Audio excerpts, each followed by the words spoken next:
I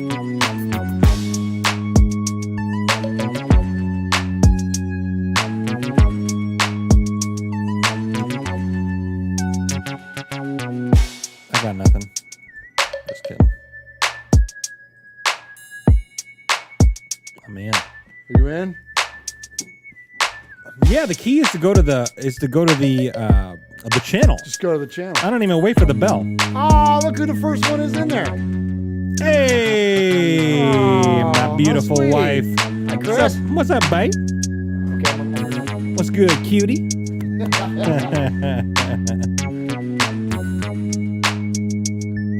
Welcome, everyone, to a very special episode 207 of Raiders Fan Radio. We will be coming to you shortly. Kill Jadis. Oh, yeah. That's right, baby.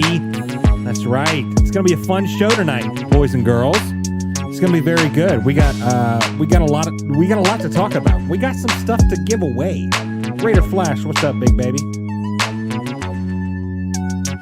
Ron the Mater, what's up? Thanks for tuning in, everybody. Our leader Murf is here to make a peeps.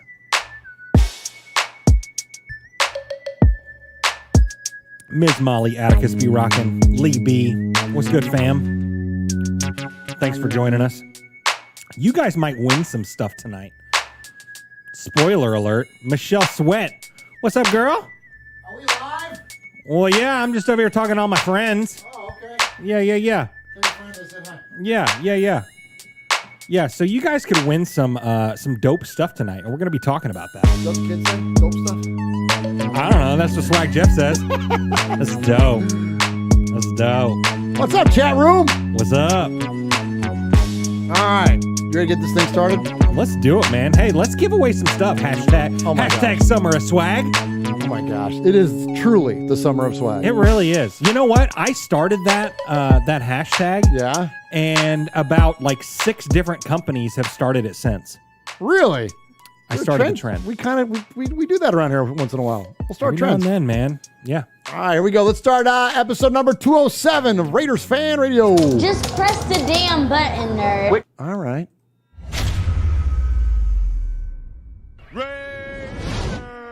Oakland, LA, Oakland, Vegas, Raider Nation, wherever, forever. You got your old Uncle Mosh and Raiders Fan Radio from Murf's Man Cave, taking a lighter journey into the dark side.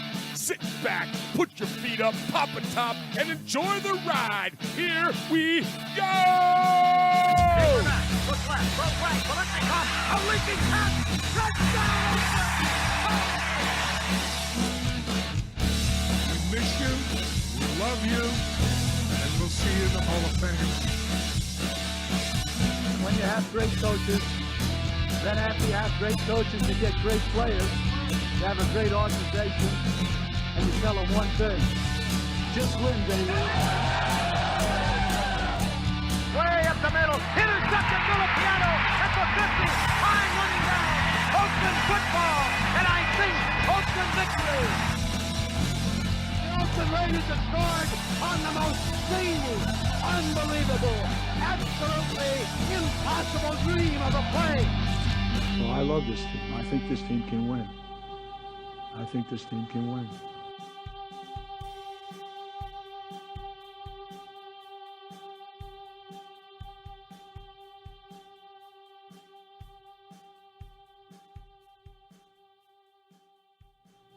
What is up, Raider Nation? Your buddy Murf back once again for what we trust will be a fantastic episode of Raiders Fan Radio. Episode number 207 of Raiders Fan Radio, coming to you live from Murf's Fan Cave, or as some people call it, my bonus room.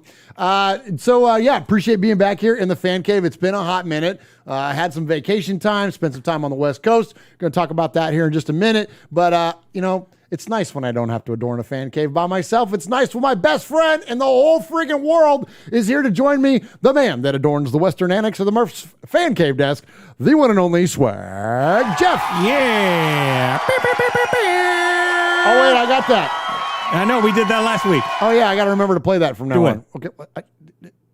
Just press the button. There it is. you go. Yeah. What's up, Swag Jeff? Oh my gosh, it's so good to be here. So good to see you, man. It's been a hot minute. Well, actually, I've seen you a lot because you've been sending me tons of pictures. I've been sending you all the pictures, yes, including one that is behind you. Oh my gosh.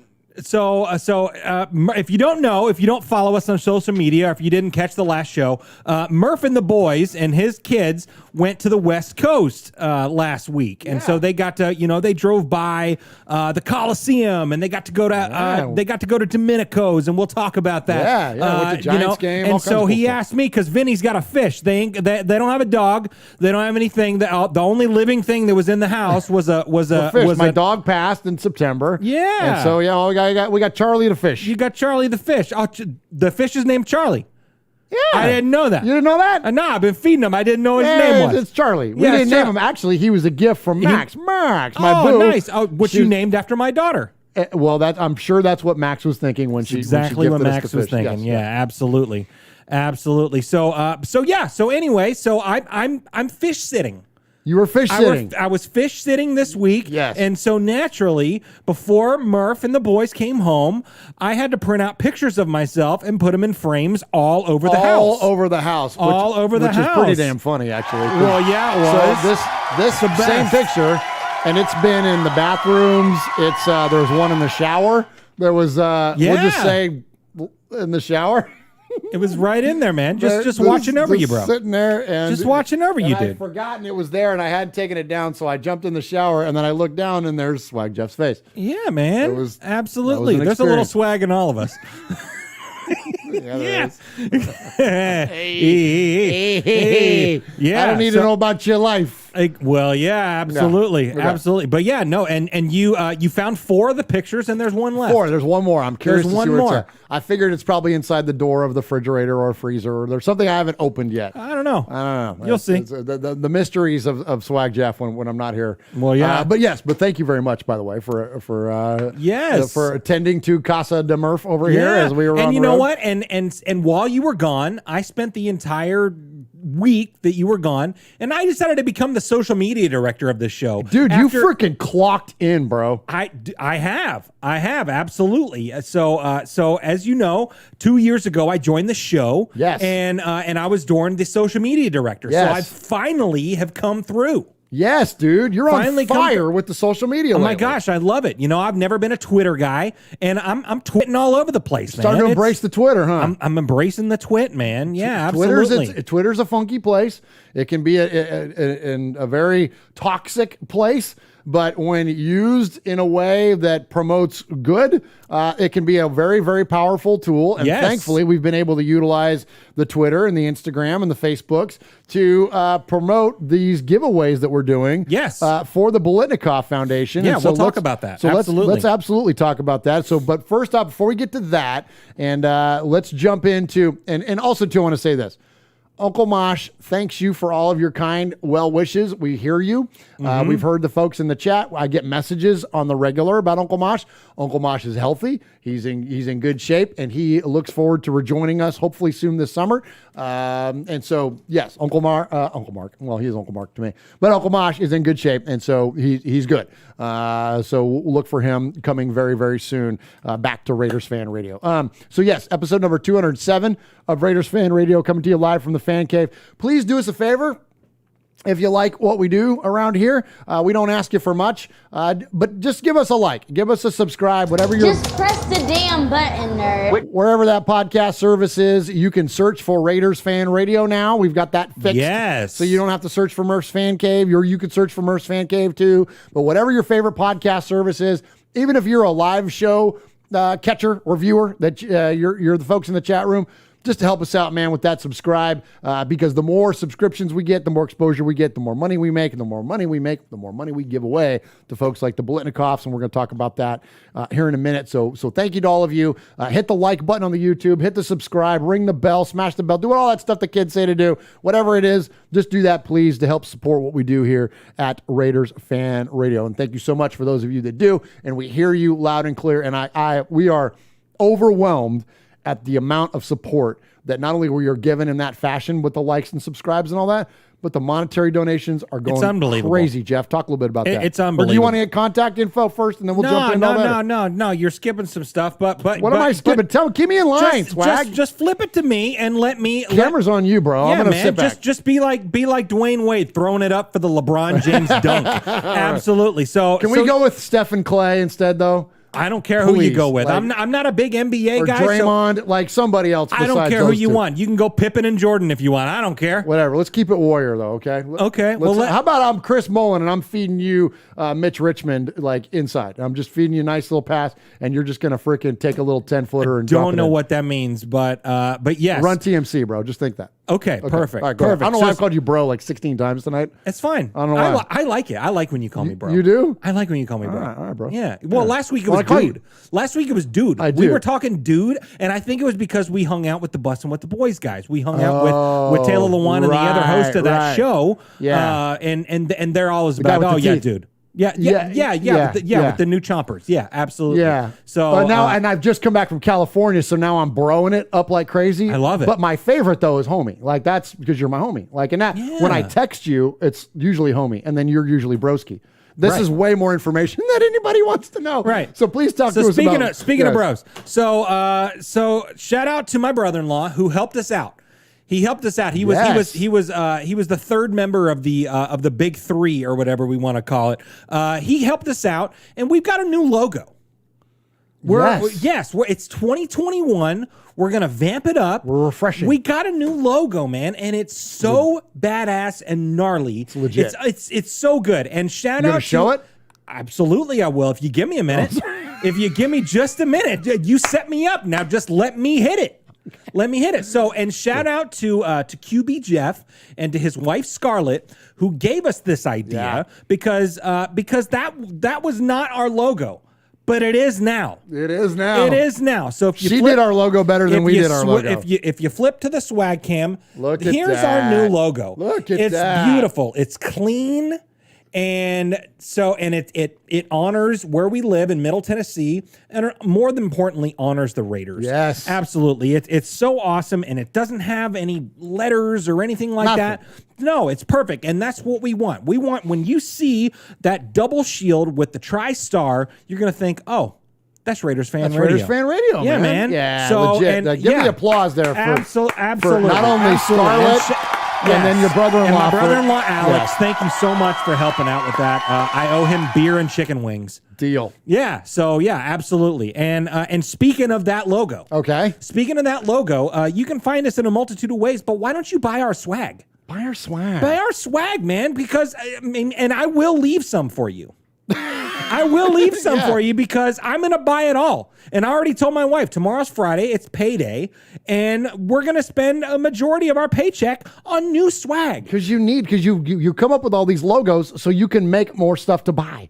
Well, yeah. Yeah, exactly. Absolutely. And what happens every time you buy something?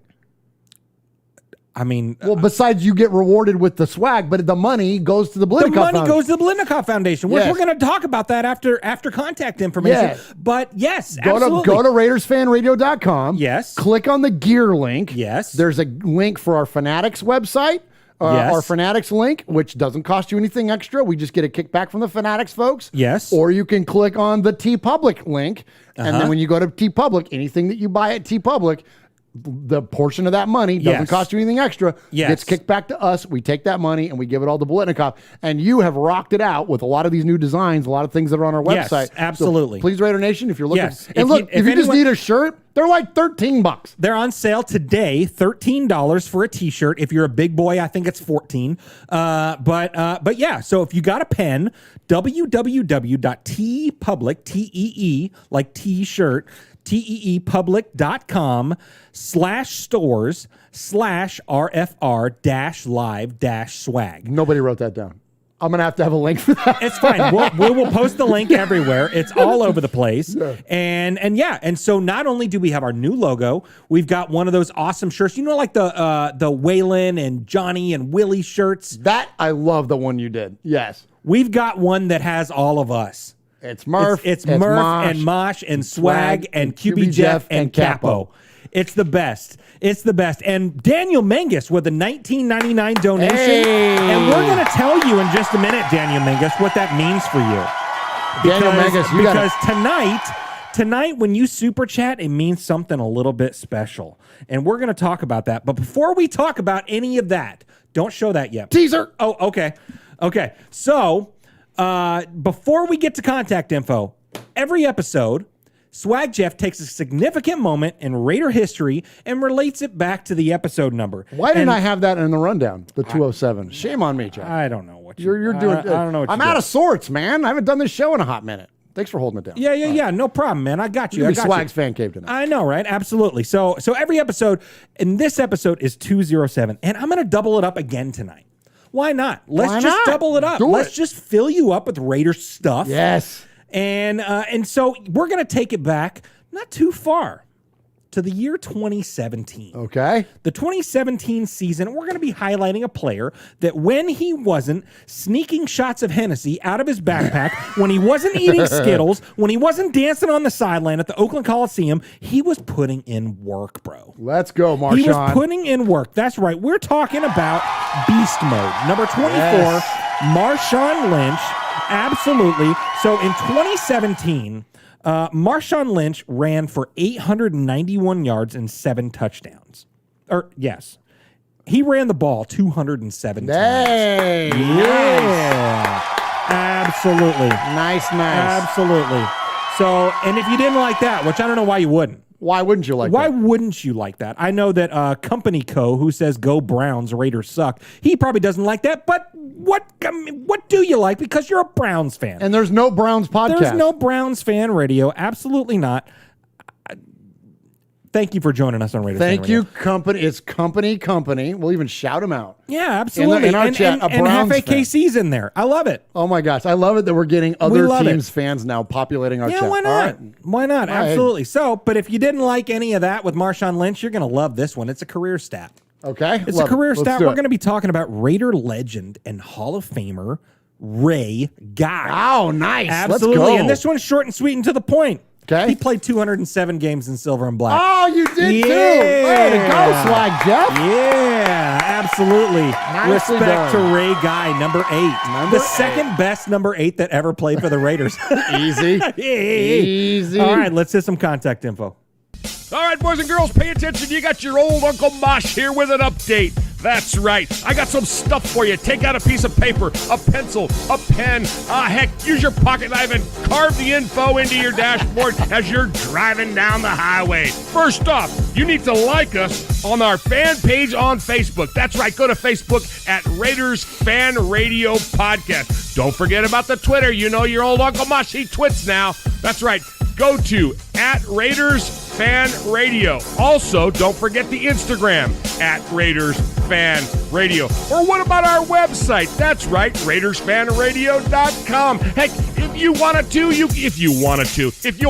you can even email us show at RaidersFanRadio.com or call us on the Raiders Fan Radio hotline, 909-345-3346. That's 909-345-3346. Don't forget Murf's Fan Cave on the YouTube, where you can get all the show links like the Fan Club Blitz with Splatterhead and Fitz. Find all our stuff on podcast providers like Stitcher, iTunes, and Google Play. All right, did I hit the time limit?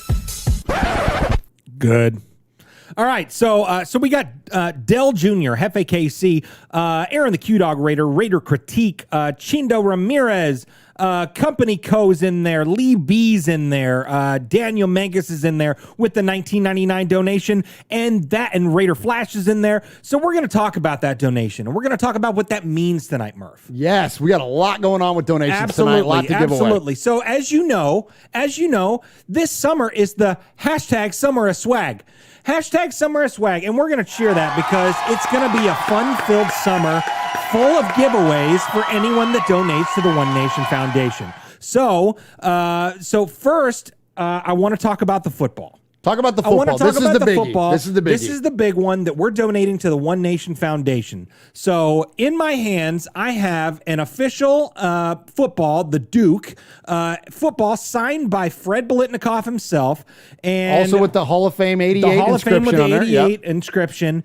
And what we're gonna do is we're raffling this thing off, man. We're raffling this thing off in the Summer of Swag because we're looking to do a big donation to the Biletnikoff Foundation through the One Nation Foundation. So for every $10 that you donate under the One Nation Foundation, you get one entry into the drawing to win the Fred Biletnikoff signed football. And we, hold on, let me see what I got here. And so, yeah, there's 50 slots available. We're like over halfway there right now, buddy. We're over halfway there. What are you doing over there, man? I'm typing. Oh, you type. You can't type in text. No, you do your thing. Oh, okay. You keep going. You're good. Okay. No, you have this. Yeah, I do. Yeah, you do. Yeah, I got it. You're good. So for every $10, I'm over here playing in the chat. I'm over here dealing go- with Browns fans in the chat. You go play. Okay. Go play. Don't worry. Ron's deleting all of his messages. It's okay. Okay. So anyway, yes, every $10 that you donate gives you one slot to win the Fred Biletnikoff signed football. And we just got a donation of $27.99. What is the CA money sign? What is that? The CA money sign? What are you talking about? Right here, it says CA $27.99. Oh my gosh. I don't know. Maybe because he's in California? I don't know. CA is California. Is that what that means? I don't know. It's a dollar. I don't think what that means. I think that's cash. I don't know. Like it's $27.99. Okay. What an incredibly kind donation from Mike shout out to Neeser. Mike Neeser. And he says Raider Nation is more than just fans. We're a family. Amen, brother. Absolutely. We say it all the time. Like this La Familia thing is no joke, man. Yes. Right on, Mike. And we appreciate that donation, my friend. And we're going to talk about that donation in a little more detail. Yeah, because him and Daniel Mangus now are like, you're going to get stuff. Absolutely. So... Canada. He says it's Canadian. Oh, it's Canadian. There you go. What's the equivalency there? That's like $7,000 he just gave us. Oh, is that? Yeah. Okay, so go to www.onenationfoundation.net, hit the donate now. Every $10 that you donate gives you one entry. So you could donate $10 or you can donate $5 million.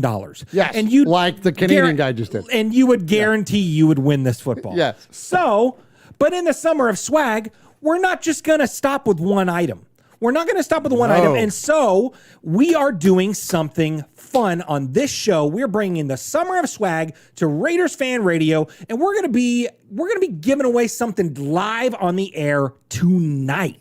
So we're going to start giving away items because you guys are so kind with your super chats. Yes. We wanted to do more than just acknowledge you and to thank you. We wanted to give you an opportunity to win something cool every single show from here out. And so as long as we're doing this push for Biletnikoff, and so tonight we're going to give away to one of our super chat donations this autographed Cliff Branch, and it's got the certificate of authenticity there behind it, and it's got the hologram logo, so it's legit. So this is a Cliff Branch autographed 8x10 for those of you that are on the audio podcast.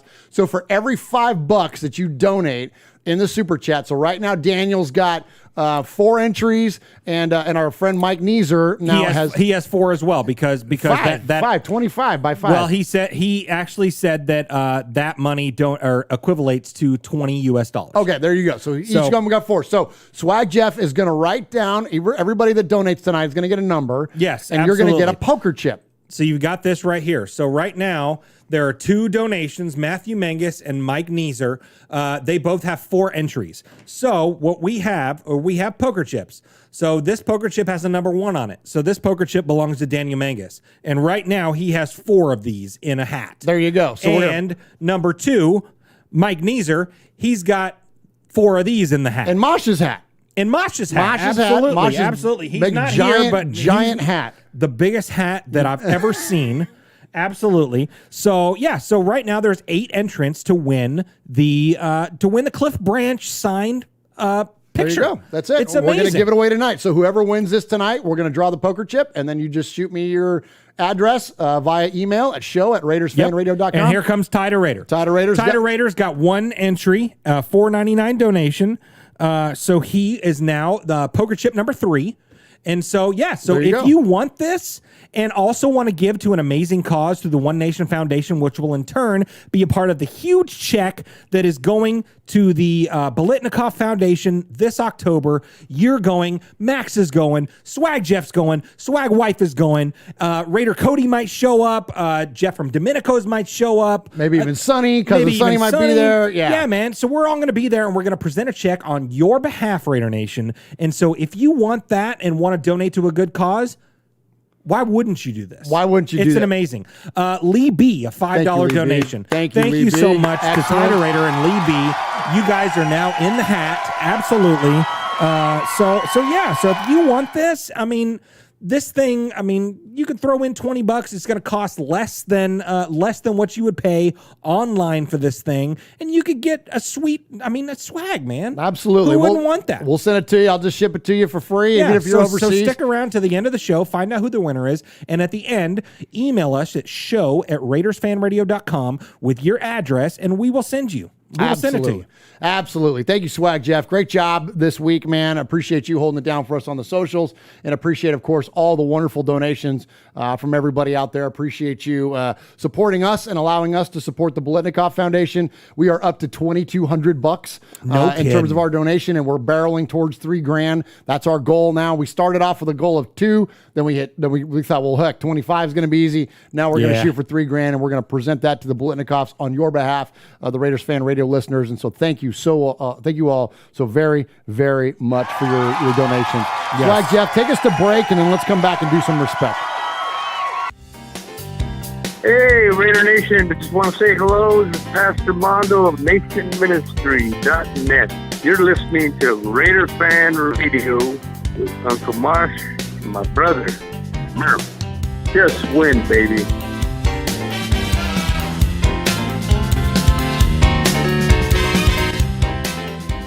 All right. Oh, we got one more. This is Pete Koch, former Los Angeles Raider. Yeah, back in the old days, baby. And you're listening to Murf and Uncle Mosh, who happens to have the same hair as me. Check it out, Raiders Fan Radio.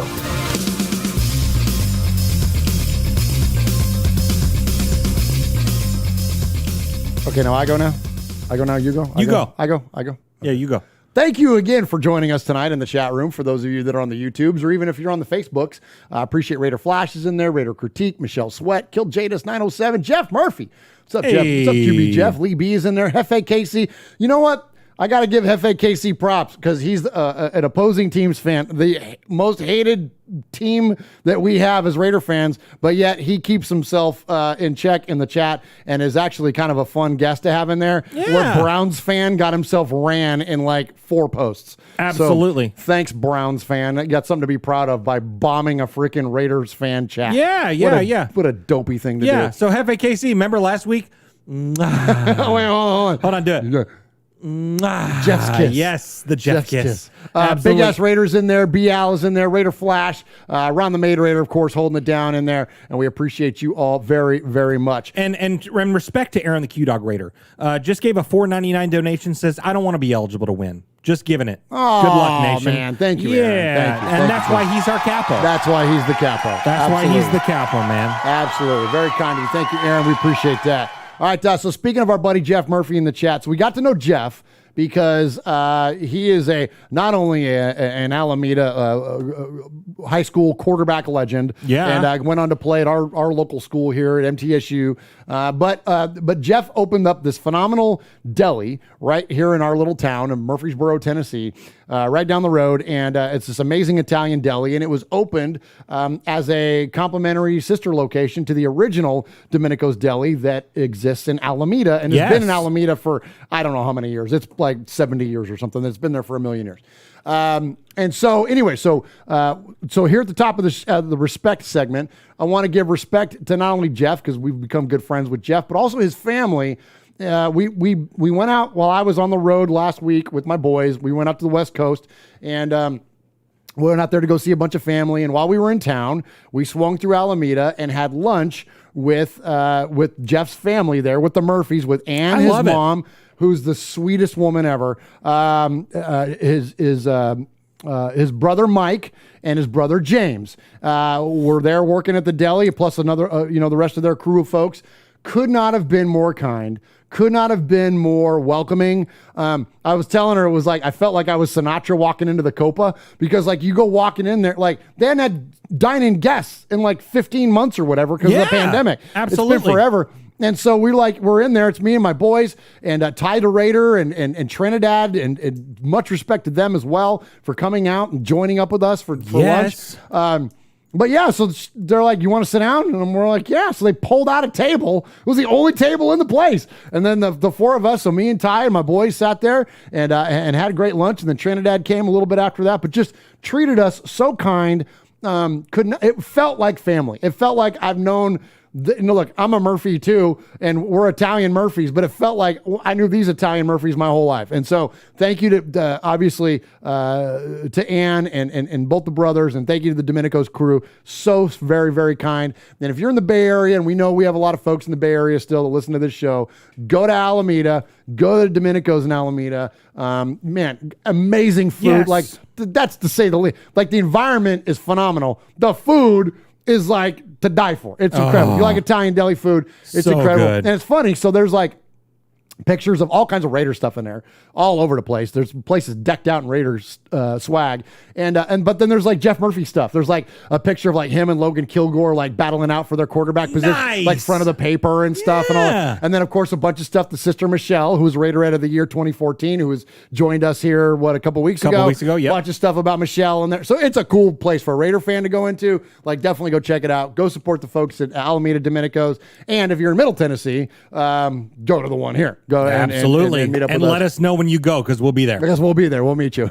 Yes. Absolutely. So anyway, so much respect to the Murphy family. Thank you so much again. And also thank you, Trinidad, Ty the Raider, for meeting us there. And the Mengus brothers we missed. Yeah, you missed by like 37 seconds. Barely missed the Mengus brothers. So thank you both, Daniel and Matthew, for coming out and joining us or trying to join us there. I know they at least got to catch up with Ty. Yeah, how cool is that? So that was super cool. So anyways, thank you to them. And then last, the reason I was on the West Coast, the reason I went back home, doesn't mean this is home now, but still, it's whatever, where I grew up. Reason we went back there was to see family. And the reason why is because my oldest son, Tristan, has joined the Navy. He is actually sworn in today. He is on the plane on his way to Chicago for his boot camp before he heads off to Ventura, California for his A school for 16 weeks and whatnot. And then he begins his college and all the kinds of other stuff in his naval career. But anyway, so I want to give a lot of respect to my son, Tristan. Guy just turned 18 and graduated high school in May, middle of May. And now here he is already off to go and serve our country in the world's greatest Navy. And as a dad, I could not be more proud. I could not beam more and brag about my kid. And I know as parents, we're all proud of our kids no matter what. And so this is, the first time, he's my oldest. So this is the first kid I've got going off. And so to go off in the fashion that he is and what he's doing with his life. Man, I just could not be more proud of him. And you prepared him for life.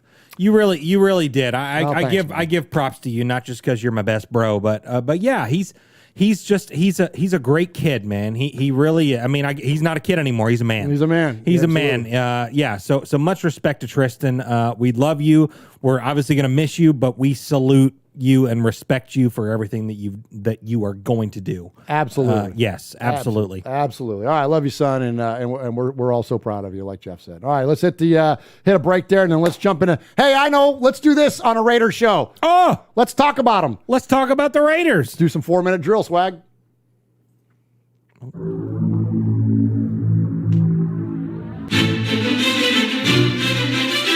Patrick Claybon with NFL Network here. Hey folks, I know 3 things you might like. Do you like football? Do you like the Las Vegas Raiders? Do you like listening to things? I'll add a 4th. Do you like swag? Well, here we got Swag Jeff, Murf, Uncle Mosh. This is Raiders Fan Radio.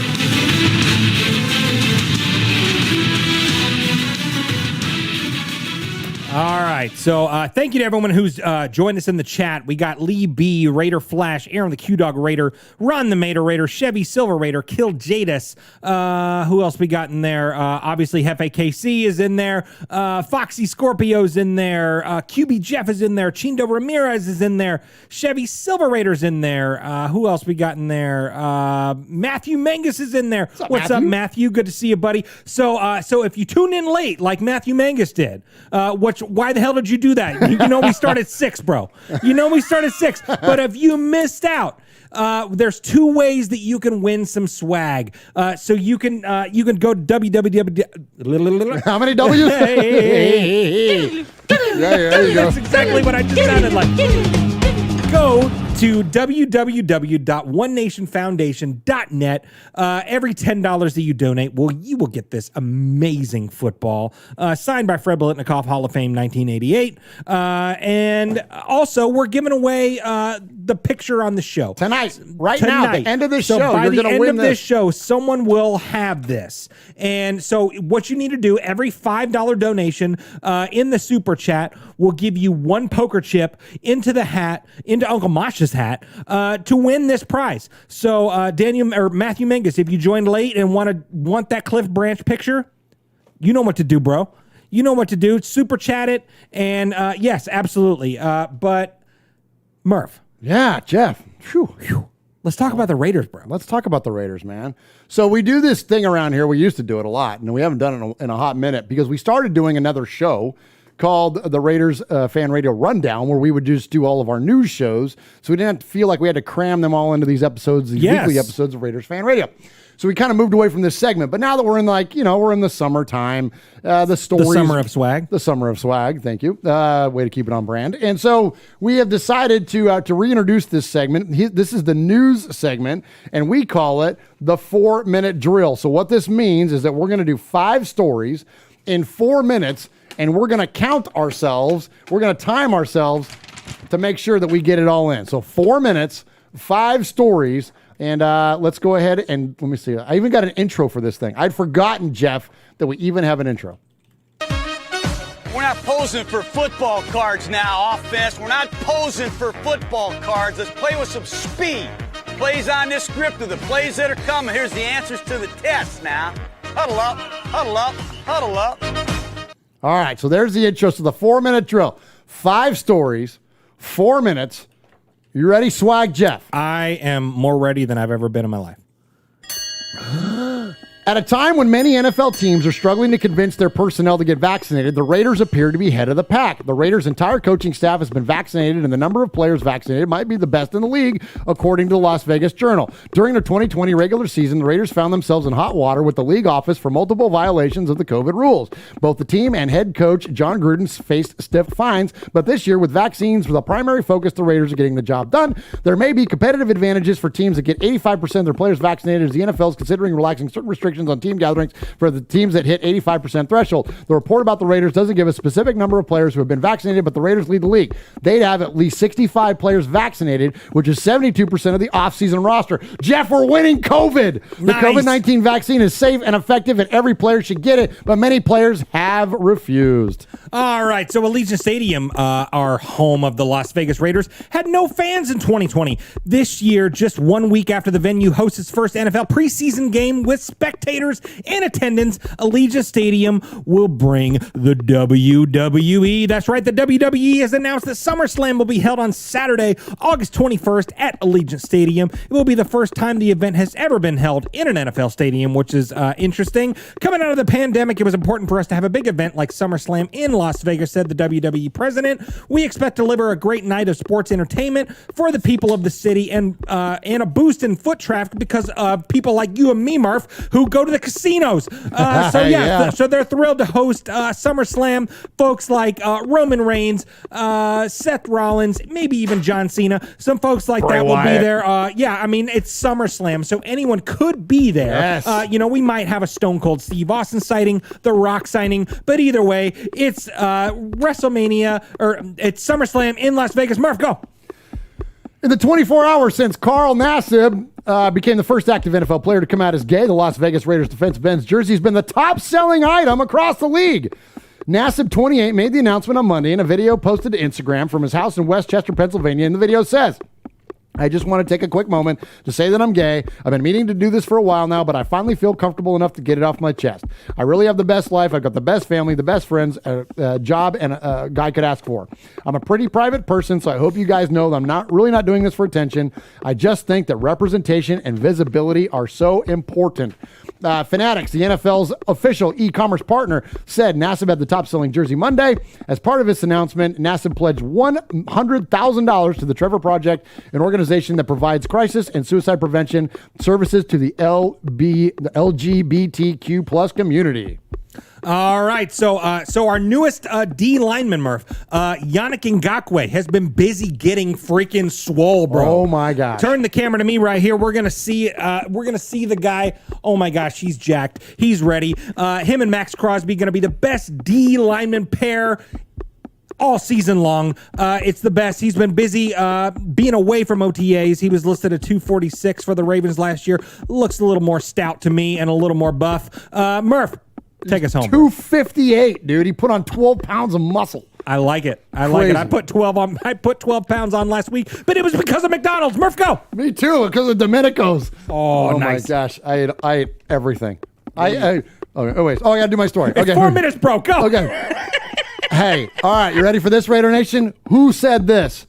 I'd probably quit football if I had to play for somebody else. I am a Raider for my entire life. Guess. 3, 2, 1. Who is it? It is your quarterback. Absolutely. QB1, bro. How freaking money is that, dude? It's the best. I love Derek, man. I love it. Derek's the man. Absolutely. QB1, man.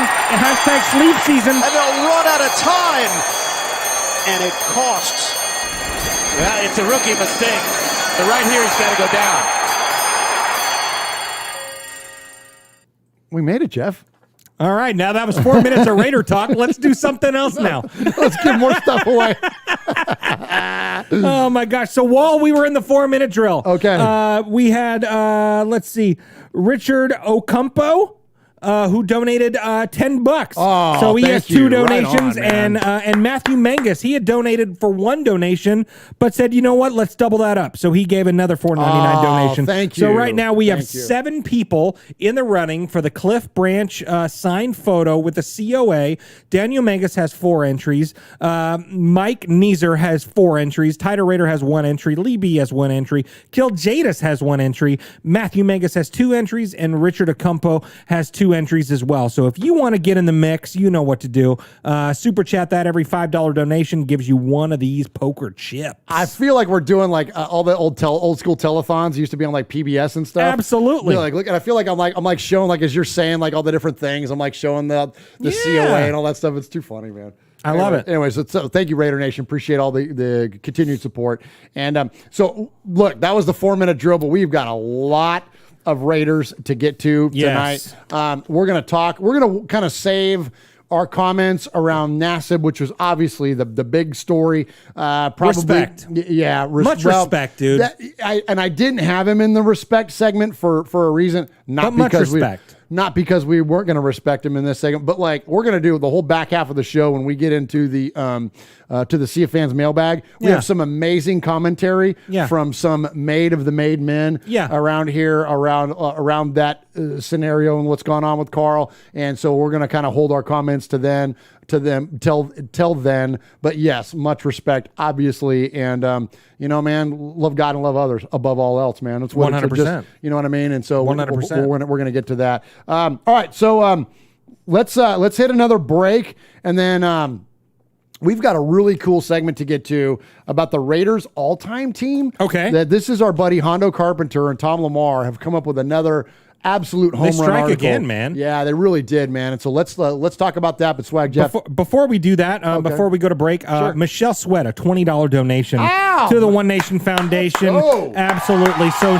she now, along with Daniel Mangus and Mike Neeser, has 4 entries into the drawing to win the Cliff Branch signed photo. Matthew says, "Damn it, Michelle, I want that picture." Well, donate more then, Matthew. Damn it. Oh, much respect. Thank you, Michelle. Yes, thank you guys so much. Thank you so much. Let me press the button. Hit the button, nerd. Nobody enjoyed a good Donnybrook more than sixth-year linebacker Phil Villapiano.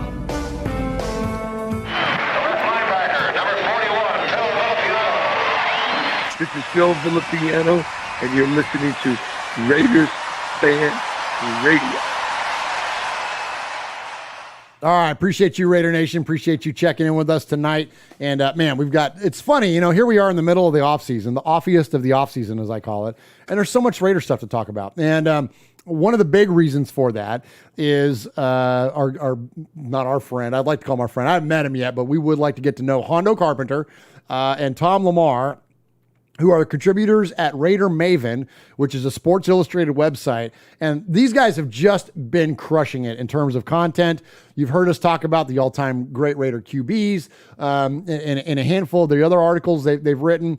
This one I thought was another amazing one. This is the Silver and Black all-time team, titled The Oakland, Los Angeles, and Las Vegas Raiders have had an outstanding legacy of great players and coaches, and today we look at the all-time great team. And so I think this is going to be a fun thing to walk through. And one of the reasons that I liked these articles with these I think the other one was like top 10 Raiders of all time, and then we had the top 5 Raider QBs, and this is the Raiders all-time team. One of the things that I think is so fun about this is that I love hearing what the chat's responses are to a lot of these. And so these are like fun things to do for the offseason when there's no current Raiders team news. Yeah. It's fun to kind of look back and, being a guy of a particular age now and growing up in the Raiders era that I did, this is my passion. This is my wheelhouse and I love it.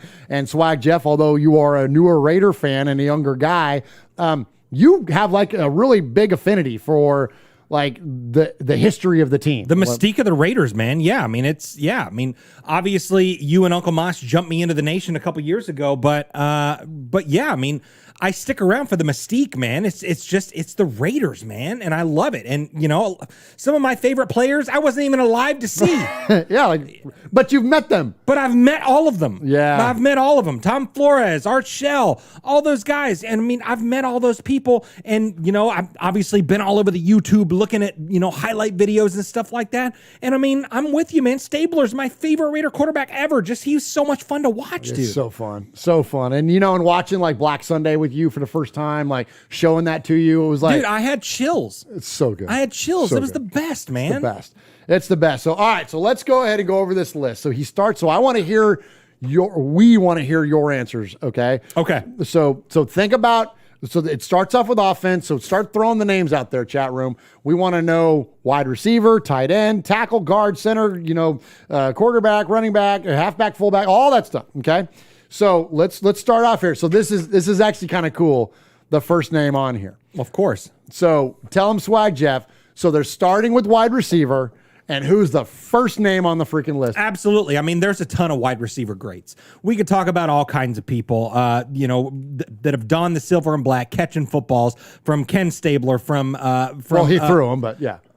You said catching passes from Ken Stabler, from Jim Plunkett, from all these people, Daryl LaMonica, all those kind of folks. But who's number one on that list? Come on, Freddie B. Come on, Freddie B. Let's go. Come on, Freddie B. Played for the Raiders from 65 to 78. The greatest Raider receiver of all time? What? Absolutely. Member of the Pro Football Hall of Fame, is inscribed on that football. Yes. Selected their first ever Super Bowl MVP, Super Bowl 11, after he caught 3 passes to set up touchdowns in that 32-14 victory over Minnesota. He was also a 4-time Pro Bowl selection, named All-Pro in 72, and 3-time AFL All-Star. Before he was ever even in the NFL, he was already a 3-time All-Star, and in 71, he led the NFL in receptions. Like, dude, Freddie B is the absolute class of the Raiders, and not only on the field, but we can tell you this firsthand and off the field as well. And that's the cool thing about, like, sometimes they tell you don't meet your heroes because, they might let you down or might be a certain kind of way. 100%. Not Fred Biletnikoff, man. Yep. He is absolutely such a nice guy. Such a nice and amazing human being. And so, yeah, Freddie B. He took a selfie with me. He didn't have to. I stood up in the middle of dinner. I had a mouthful of mac and cheese, and I stand up at the Crab Fest 2 years ago, and I go, Mr. Fred. Can I please have a picture? It wasn't like Art Shell who said, "What the hell's a selfie?" Yeah. Freddie knew what to do. Art's still standing there wondering what just happened. Yeah. He's still holding that empty beer bottle. Man. All right. Who's next? All right. So next we have tight end. Which there are a lot of great tight ends in Raider history. Huge. Todd Christensen, man. I mean, we could go recent. Darren Waller, one of the best to do it, man. Yeah, Ray Chester, man. Yeah, we got to meet him at the Blitnikoff Foundation. Yes. But who's on that list, Murph? I mean, there's the really post. only one. Goes to the post, man. 87. Absolutely, man. Goes to the post. Also in the Pro Football Hall of Fame. Also a Super Bowl 11 champion. Yeah. 4-time All-Pro, 5-time Pro Bowl, made the 70s All-Decade team, elected the College Football Hall of Fame, and a key player for the Raiders in the Fame, goes to the post, and of course, he recovered the fumble in the Holy Roller game, right? Dude. Yeah. Absolutely. Yeah, money. So, all right, so Dave Casper there at tight end. And so then they've got him here listed at tackle, of course. Dude, my selfie buddy. Just, you take it from here. My selfie buddy, man. I mean, it's your buddy. Yeah, absolutely. So I gotta find that picture while you're talking. Art Shell, absolutely. I mean, played forever. 1968 to 1982, Pro Football Hall of Fame, obviously. Played in Super Bowl 11 and 15, obviously a 2-time Super Bowl champion as a player. 4-time All-Pro, selected to the Pro Bowl 8 times, and was a 7-time All-AFC choice of number 1 tackle. He was named in the NFL 1970 All-Decade Team, the 100 Anniversary NFL All-Time Team, and was the 1990 NFL Coach of the Year. Absolutely. I mean, why would he not be on this list? Absolutely. You know, and shame on me. I don't have the selfie of you and Art. I could probably pull it off our Instagram, but here's I'll find it. Yeah, find that. But then here's Sonny and Art and Uncle Mosh at the Bolitnikoff Foundation dinner a couple years ago. Yeah, so good stuff there. Of course, Art Shell is the answer. And then, of course, his line mate next to him at guard, the obvious answer is, of course, Gene Upshaw. Gene Upshaw played for the Raiders from 67 to 82. And while it's easy to point to Stabler as the de facto leader of the Raiders in the 70s, Gene was probably the guy. I mean, Stabler was the most. Here we go. There's a picture of you and Art. I love that picture. That's the best. It was a little cold in there, too. Little nip pokage. Oh my God. And so, but Gene Upshaw, of course, was an amazing leader for the team and carried that with him through his post-playing career, of course, is the head of the Players Association. So Gene Upshaw, Pro Football Hall of Fame, Super Bowl 11 and Super Bowl 15 champion, 8-time All-Pro, selected the Pro Bowl 6 times, 3-time American Football League All-Star, selected to the 70s All-Decade Team, NFL 75th Anniversary Team, and the NFL 100th Anniversary All-Time Team. Yeah. Legit. Gene Upshaw. Like, look, no doubt we love Freddie. No doubt we love Kenny and all those guys. Pound for pound, Gene Upshaw might be the greatest Raider of all time. I know people point at Otto. Yes. And there's a lot of different players that you can point at. I think it might be Upshaw. Like, when you go back and look, and you got to dig, because it's not like there's a bunch of NFL Films highlights about guards. Right. You know what I'm saying? Like, Right. It's not, and Art Shell got more attention because he became a great coach for the Raiders and all that. But Upshaw, man, when you look at his playing career, and then, of course, in the way that he represented the Raiders post, he might have been the greatest Raider ever. Anyways, that's just my opinion. All right, who's up next? Absolutely. So next we got center, and I mean, there's really only one answer here, and he wore a 00. He wore a 00, and of course, we're talking about Jim Otto. 1960 to 1975, he was obviously in the Pro Football Hall of Fame. He was on the 1967 AFL Championship team. He played in Super Bowl II. He was a 10-time first-team All-AFL selection. Played the AFL All-Star Game 9 times. He was a 3-time Pro Bowl selection, named to the all-time AFL team and the NFL 100 Anniversary All-Time Team. That's Jim Otto. I see a trend here, buddy. Okay, what is it? I see a trend here. Wide receiver, Fred Biletnikoff, Dave Casper, Art Shell, Gene Upshaw, Jim Otto, so far that we've announced, all these guys played at the same damn time, man. These 60s and 70s Raiders were deathly, bro. Yeah. They were so scary, man. I mean, all these guys, I mean, these are some of the greatest players, not only in Raider history, but in just NFL football history. You know what I mean? Well, you notice these first 1, 2, 3, 4, 5 guys, the first thing listed is Pro Football Hall of Fame. Like, 100%. They're all in the Hall of Fame. Like, you know what I mean? 100%. Absolutely. So it's funny, and so a lot of great names coming through the chat there. So a lot of Freddie B, a lot of Timmy Brown at wide receiver. I think that's a great call. Yep. Goes to the post, of course, Foxy Scorpio, Daniel Mangus. Shout out to Graphic Raider. He's in there. What's up, Graphic Raider? Good to see you, bud. Good to see you, man. And so lots of folks in there with Casper. Absolutely. Foxy Scorpio says Jim Otto on the center. It's funny. So the Browns fan, okay, says Jim Plunkett, and you know what? That's a great answer. Yeah, because he's the second best quarterback in Raider history. Yeah, because he's also the guy that beat the Cleveland Browns on the road to take the Raiders into the Super Bowl. Like, remember that Red Right 88 call? Just in case, company there. I don't know how old of a fella or lady you are. I don't know, but just in case you were too young to remember it, let's relive Red Right 88, which is one of the greatest moments in Raiders history. And of course, your Browns went tumbling down in the process. Right up the middle. 49 seconds to go. Strong. Into the end zone. Was it intercepted? I think Oakland intercepted the ball. Michael Davis is the man that picked it off. That's just a great play at a very critical time. It even looked like Newsom might have come up with it. The Raiders didn't believe it for about 5 or 10 seconds. It was a one-handed stab. He was one-on-one with Ozzie Newsom. How he came up with that ball is a miracle. Rest in peace, Mike Davis. You smell that? As QB Jeff would say, it might be a Cleveland steamer. My gosh. Yes. Red Right 88. We love it. Anytime a Browns fan wants to talk junk, and I've got like 3 Cleveland different Brown versions fans of the Red should Right 88. not talk junk. Never, ever. Never, ever. Never. All right, next up. Let's go back to guard because we're working our way across the line. Yes. Swag Jeff, who is at guard opposite Gene Upshaw? Well, it's Steve Wisniewski. Yeah, that's Absolutely. legit. That's legit. Yeah, 89 to 2001. He was an 8-time All-Pro selection and was also chosen to play in the Pro Bowl 8 times in the 13 seasons with the Raiders and was selected to the NFL 90s all-time team.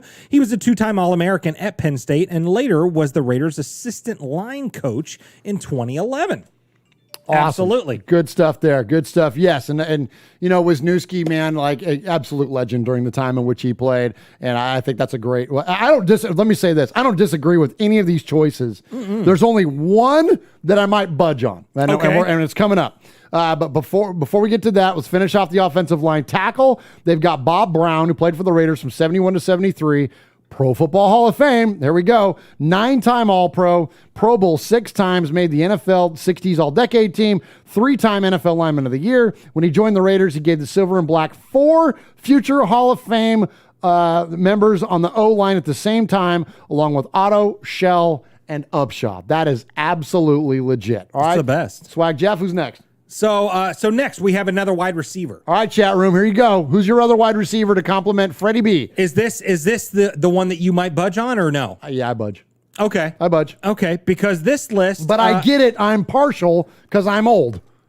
Well, I'm young and I might budge on this. Okay. Because who I would pick is the guy that we're giving away a signed photo of tonight live on the show, and that would be Cliff Branch. I think that's the answer. That's the one I go with. That's the answer. But you really can't bitch and complain. Can we say bitch on the show? Yeah, you can say bitch. You like you said shit or something. So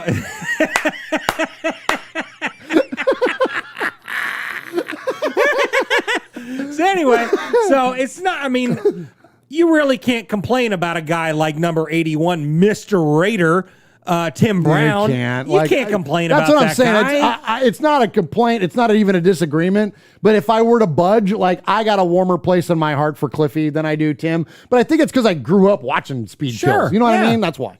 Yeah, absolutely. So obviously Tim Brown, Pro Football Hall of Fame, 2-time All-Pro, chosen to the Pro Bowl 9 times, 90s All-Decade Team, 97 NFL reception leader with 104 catches and 1,408 yards, and is the Raiders' all-time leading reception leader with 1,094 and touchdown leader at 104. He was selected in 1987 as the Heisman Trophy winner and also is the best kick returner in Raider history. Absolutely. Absolutely. Slim. I mean, that is hands down. That is hands down. And actually, and later on, we won't even cover it because, yes, he's the answer for punt returner. Like, is also Tim Brown. Like, so he really is the only guy, I think, that holds 2 spots on this list. And certainly. And you know what? And as he should. Because he's Mr. Raider, bro. Absolutely. All right, can I have this one? Take it. Who's your quarterback? It's Kenny freaking Stabler, man. Who is it? Let's go. Wait, let me get over to there it is. Flip it around, Swag Jeff. Show you're not wearing Rich Gannon over there. It's freaking Snake, man. Let's go. His quarterback is Snake. You know what? And shout out to you. Shout out to you on this one because this. I'll take a free shout out. There ain't no free shout outs, bro. But this used to be your jersey. Yes. And we're going to talk about that because so you were on the West Coast. I was. And I was snooping.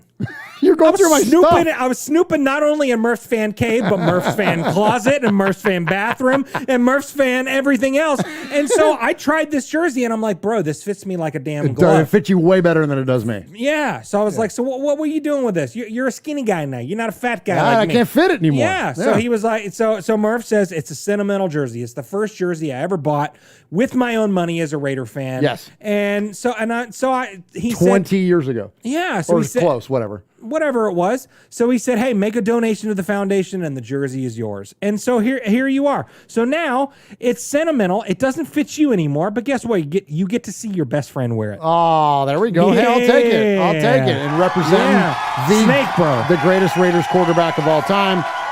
It's not even close, man. It's not close.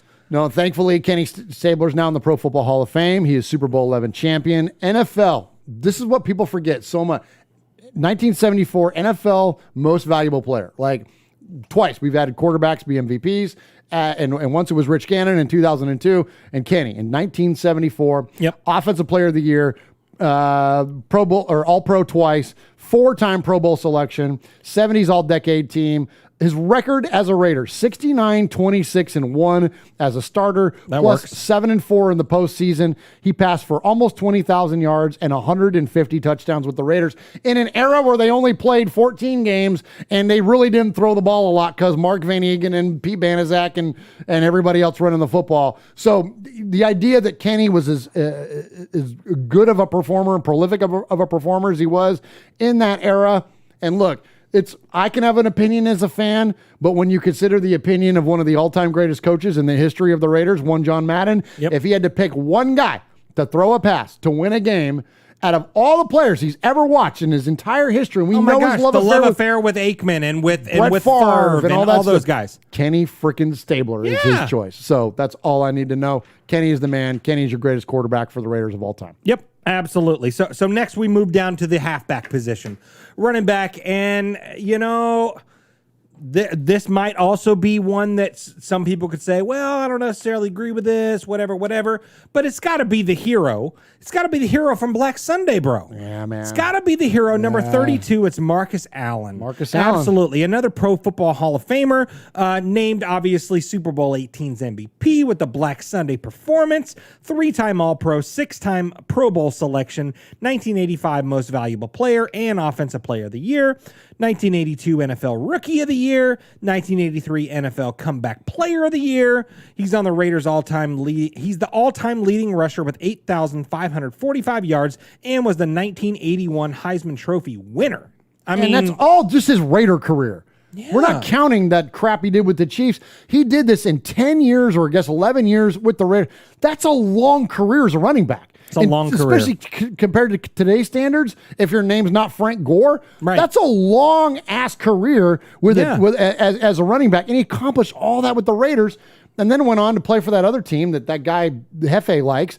But like, dude, like Marcus Allen, look, I know it got really funky. It got really weird with the battle between him and Al. But like, if you think about it, when Al brought Bo in, Marcus Allen was his fullback. Like Marcus Allen was still in the prime of his career and he wasn't even getting touches, but still did all that stuff. Right. Like Marcus Allen was, I mean, again, pound for pound, could be one of the greatest Raiders ever. When you look at what he actually did when he touched the football, yep, it's inarguable and he's undeniable. So he's up. I think that it's like Stabler, Marcus, Upshaw, Willie Brown, maybe Lester Hay. Like those are like, to me, like the guys where it's like, there is no argument. They're the best of the best. They're perfect football players for what the Raiders were, and you know what I mean? Like for the legacy, the mystique, like, you know what I mean? Like everything. All right. Absolutely. All right. Am I rambling?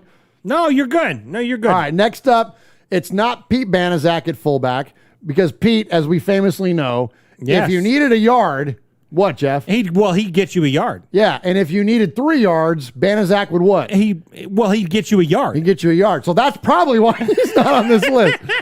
But at fullback is, though, the great Mark Van Eegen. Absolutely. Who, when I think back to, like, again, showing my age here, when I think of those Raiders of the 70s, it was always Van Eegen there at fullback, Super Bowl 11 and Super Bowl 15 champion, 2-time AFC champion, second leading rusher and leading fullback in Raiders history with almost 6,000 yards, gaining more than 1,000 yards in a season 3 times at fullback. Like, not bad, man. Mark Van Eegen was money, played a key role in Super Bowl 11 as a blocker and a runner, and led the way for Clarence Davis to get 137 yards in that game. You know, we always think about old man Willie and the amazing play that Willie Brown made to close out that Super Bowl, but freaking along that way, Clarence Davis runs for $137 in the goddamn Super Bowl. Yep. Like, that's money, dude. Yeah. And of course, Van Eegen is also a member of the Colgate University Hall of Fame and the Rhode Island Scholar Athlete Hall of Fame. And he's a smart guy. Go figure. Is. All right, let's go to the defense. Well, and Kill Jada says, Murph, you didn't get a vote for Marcel Reese there. Well, that's my choice. I mean, that's his choice, That's obviously. my choice. Yeah, absolutely. yeah. But so let's flip around to the defensive side. That's true. I did kind of gloss. I went to because see that my brain. Okay, look, I'm an old guy. My brain, when I think of greatest Raiders, even though I literally have this man's jersey hanging behind me. Yeah, he's one of your favorite Raiders of all time. Like my top 3, like all time favorite Raiders ever. And I didn't even think about that because I don't think of Marcel as a fullback. I think fullback, that's like, I think going backward. Right. Like I think in the old days, we're like Marcel, he was so versatile. Yeah. Like he was a halfback, a running back, a tight end. Like he was a so wide receiver. A wide receiver. Caught more and had more receiving yards than he did rushing yards. Thank you. And that's what was so cool about him. So I even lose as much of a connectivity as I had to him as a fan. I lose track of the idea that, oh yeah, he was a damn fullback. Yeah. And you know what? And frankly, and let's give props to the other 45. Alec Ingold is coming up, man. Yeah. Honorable mention for sure. And what's the trivia question he'll always be known for? Now, who scored the first touchdown in Las Vegas Raider history? Ever. 45. Absolutely. Alec Ingold, man. Absolutely. Becoming a big fan of his. With a Spider 2 wide banana. Let's go, you know dude. what How I mean? money is that? I mean, that's freaking money, dude. Yeah, that's John Gruden football, man. Yeah. Absolutely. So switching over to the defensive side of football, we got defensive end. Gee, I wonder who could be over there. Oh, I don't know. I don't know. A guy that I just bought his jersey Alden on eBay. Smith? Is it Alden Smith? No, I don't think so. It might be Cleveland Farrell. Oh, it could be 96 or 90. To the E to the R to the R to the E to the L to the L. It ain't Farrell. 96 or 99 Cleveland Farrell. It doesn't matter. It doesn't matter because he's not Just doesn't matter. It doesn't matter. He's not number 1 on this list because, of course, it is number 75. It's gotta be Howie. It's gotta be Howie, bro. How can it not be? Let's I mean, go. absolutely. Another Pro Football Hall of Fame, Super Bowl 18 champion, making 5 tackles in the game. He was named to the All-Pro team 5 times. He was an 8-time Pro Bowl. Five time. He was an 8-time Pro Bowl selection. Was chosen to the 1985 NFL. He was chosen as the 1985 NFL Defensive Player of the Year. He was selected to the NFL 1980s All-Decade Team. Ranked 2nd in Raider history with 91.5 sacks. Had a career high of 13 sacks in 1983. 5 in one game against the Washington football team. All right, right on. Good. Yeah. So, and you know what? And I love this Howie picture right here. I got for those of you that are on the YouTube, you can see it. I got the spotlight photo of Howie Long sacking. I don't know who that is. That Saints quarterback. It doesn't matter. It's Billy Joe Bubba something, whatever. I'm sure. But I love that because he's literally like flinging the dude, like he's flinging him down by his jersey, and Howie's not even off balance. Yeah, that's Raider football in a picture. Yeah, he's flinging a freaking grown man playing quarterback in the NFL. The dude's probably 6'2", 220 pounds, and how he's flinging him down by his jersey and not even off balance. Like, absolutely incredible player for the Raiders. All right, next up, defensive tackle. Now, here's interesting. When you look at the Raiders all time at defensive tackle, it kind of gets a little thin.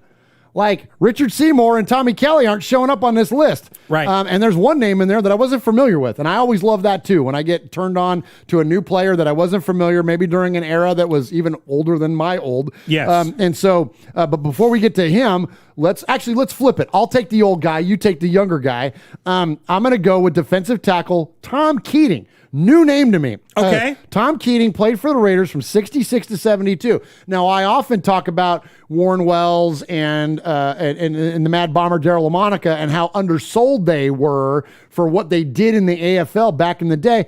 Well, here's a guy that clearly fits that mold, came in with the Raiders in the Super Bowl era, 66 to 72. He played in Super Bowl II, and Tom Keating was a 3-time American Football League champion, 2-time AFL All-Star, a member of the 67 AFL championship team, named to the AFL all-time team, 60 to 69, and was one of the leaders of the 11 Angry Men of Defense who recorded an AFL record total of 67 sacks for 666 yards in losses in 1967. Oh my That's gosh. badass, dude. Nah, hell yeah, I didn't know who this guy was. I would venture to guess that nobody in the chat room knows who he is either. But Tom Keating, respect, man. Dude was a baller at DT. 100%. So good, man. So 100%. So let's go to the other side of the D line there. And the other defensive end, and Watts Raider said it in the chat, we're going to be talking about another guy that should be. He's not in the Hall of Fame, but he should be. No, he's not in the Hall of Fame. Yeah, but he should be. Okay. It's Greg Townsend. Oh, well, what happened to Chester McLaughlin? We got to skip the defensive tackle. I said I was going to take the older guy. You get the younger guy. Oh. Well, let's talk about Greg Townsend. Let's talk about Greg Townsend first. I already talked about it. Okay, yes, and Greg, I mean, whatever. You talk about it. Yeah, so Super Bowl 18 champion, chosen to the All-Pro 4 times. He was a 2-time Pro Bowl selection. He's the Raiders' all-time leader in sacks at 107.5 among the listed leaders in tackles at 338. Although the statistic was unofficial for many years, he recovered 15 fumbles and returned 3 of them for touchdowns. Unbelievable. In addition, he intercepted 3 passes from the D line, returning one of them 86 yards for the big man to score 6. 86 yards What? for a touchdown. What? Greg Townsend, dude. It's the best. Beast. Oh my gosh. Absolute beast of a player, man. 100%. Great stuff there. Of course, and that's the heyday of the Los Angeles Raiders. Yes. He was on the same line with freaking Howie, dude. And our good friend Pete Koch is in there. Yes. That's freaking There's amazing. so many greats. That's so good. So inside right there. We're going to go back inside. Give us that defensive tackle. I skipped that one. So the other D tackle, we've got Chester McLaughlin. Yeah, rest in peace, man. Yeah, absolutely. So he was selected. He was 92 to 97, selected to the All-Pro team 3 times, and was a 4-time Pro Bowl selection. In addition to being named to the NFL All-Decade 1990 team, had 340 tackles, 39.5 sacks, 10 forced fumbles, and recovered another 5 over his 90 games in 6 seasons with the Raiders. That's amazing for just a 6-season career in silver and black. Right? He was amazing. Chester McLaughlin was totally dominant on the inside. Again, talking about really at least towards the end of the Los Angeles Raiders and the early part of the Oakland Raiders, the reemergence of the Oakland Raiders. But yeah, Chester McLaughlin, no doubt. I think that was the obvious one to me. Because after that, again, it's Richard Seymour, Tommy Kelly, it gets a little thin. I mean, Mohurst. Mohurst, right. Well, kidding. Mosh would say Otis Sistrunk. Oh, 100%. And should be fair for the conversation. But it's unfortunately Sistrunk didn't have the stats. He was dominant. He was great. Matuzak, another one. Great player, very, epitomized being what it was to be a Raider. But not a lot of numbers there. So anyways, so great stuff there. Okay, here we go. This is fun. Outside linebacker. This, back to the conversation about pound for pound Raiders. Greatest of all time. Kick him in the head, Ted. The Mad Stork, the guy from Miami. Ted Hendricks, of course, plays from 75 to 83. Pro Football Hall of Fame. Super Bowl 5, because he was a Colt first. Super Bowl 5, 11, 15, and 18 champion. This is back in the day. You didn't win 4 Super Bowls. This dude won 4 Super Bowls. 4-time conference champion, 6-time All-Pro, 8-time Pro Bowl selection, 70s All-Decade team, NFL 80s All-Decade team. He was an All-Decade team representative in 2 freaking decades. 75th anniversary all-time team, 100th anniversary all-time team, NFL all-time leader with 25 blocked kicks. What? There's a reason they called him the Mad Stork, because he had such freaking long limbs. I wish you could see him. I got the Hall of Fame photo up over here, autographed. Such an amazing player. Again, and funny, crazy. The stories that you read in Stabler's book about Ted Hendricks, absolutely top-notch. One of the funniest, craziest, silliest, but most productive, not only Raiders, but football players of all time. Ted Hendricks, mad respect. Kick him in the head, Ted. Absolutely. So next we go to middle linebacker. And there's been a lot of greats there, but we're going to talk about a guy that played from 1980 to 1988, the year I was born. We're going to talk about Matt Millen. Yeah, Matt Millen, That's absolutely. Legit, he won 2 Super Bowls with the Raiders. He won 2 other Super Bowls that we're not going to talk about. But he was a 4-time conference champion, named to the 1988 Pro Bowl. He had 4 solo tackles as the Raiders beat the Eagles in Super Bowl 15 before adding 5 tackles and a sack as the Raiders routed the Washington football team in Super Bowl 18. He was selected All-American at defensive back in 1978 from Penn State. Yeah, I mean... a defeat of which no honor could be salvaged. Nice. Oh, my gosh. Black Sunday. Yeah, Matt Millen, dude. Money, 55, double nickels, man. Yeah. Holding it down. You know, it's funny, like, we talk about, like, middle linebacker, like, we used to be really good at middle linebacker regularly. Yep. You know what I mean? We had those field generals, those guys that were so impactful in the middle, and it's been a hot minute. Let's go Quit. Let's go Corey Littleton. Let's go guys playing on the inside there. Yep. Hopefully we'll see something out of one of those two. All right. At outside linebacker. Hey. Number 41. Hey, Paisan, huh? Hey. Let's go. Phil Villapiano, that's right. Absolutely. Or Villapiano, as he says. Hey, I always say it wrong. I always say piano because I grew up saying piano. Piano. Phil Villapiano, 1975 to 71 to 79. Super Bowl 11 champion, 4-time Super Bowl selection, named the 71 American Football Conference Rookie of the Year, 6 tackles plus a sack in Super Bowl 11. Also had a sack in the 76 AFC Championship game, had an 82-yard pass interception return for a touchdown in 82, chosen to the Senior Bowl Hall of Fame, and 70 Mid-American Conference Defensive Player of the Year. The absolute legend, Phil Villapiano. And my favorite story of Phil Villapiano is when he told this on our show when we had Phil on 3 years ago now. Yeah. It's been a hot minute. He came on and he said, Al Davis called me on the phone and said, "What do you know about Bob Chandler from the Bills?" And Phil Villapiano said, "I think he's great. He's a really good player." And Al said, "Good. We just traded you for him." Oh my God. See you in Buffalo, Phil. Holy crap. I didn't know that. Yeah, and this is why is, and he told us this on the show. This is not me talking junk or anything. Phil went on a little bit of a bender. And was griping about the idea that the Raiders were moving from Oakland to Los Angeles, and said, I don't want to move to Los Angeles. And Al said, okay, you can don't go have live to. in Buffalo. Go live in Buffalo. And then. he told us on our show that was his biggest regret as a player, was vocalizing that opinion that the Raiders should not play in Los Angeles, because he bled silver and black, still bleeds silver and black to this day. Yes. And then the biggest regrets he ever had was opening up his mouth, talking about that, and he ended up getting himself traded because of it. Yeah. Wow. Yeah. Wow. So, but even in his short time, as a Raider, look, Phil, like, he's a Raider. Phil was the only Raider legend we've had on this show yet. Sure. Well, other than Pete Koch and a handful of others. But sure. But look, Phil was a very prominent member of the Raiders, 100%. more so than a lot of the other legends we've had on. So in terms of like great Raiders, he's one that's been on this show, and an amazing storyteller, the absolute best storyteller in all of Raider Nation, and maybe even sports and football. Yeah, absolutely. No, you take the next one.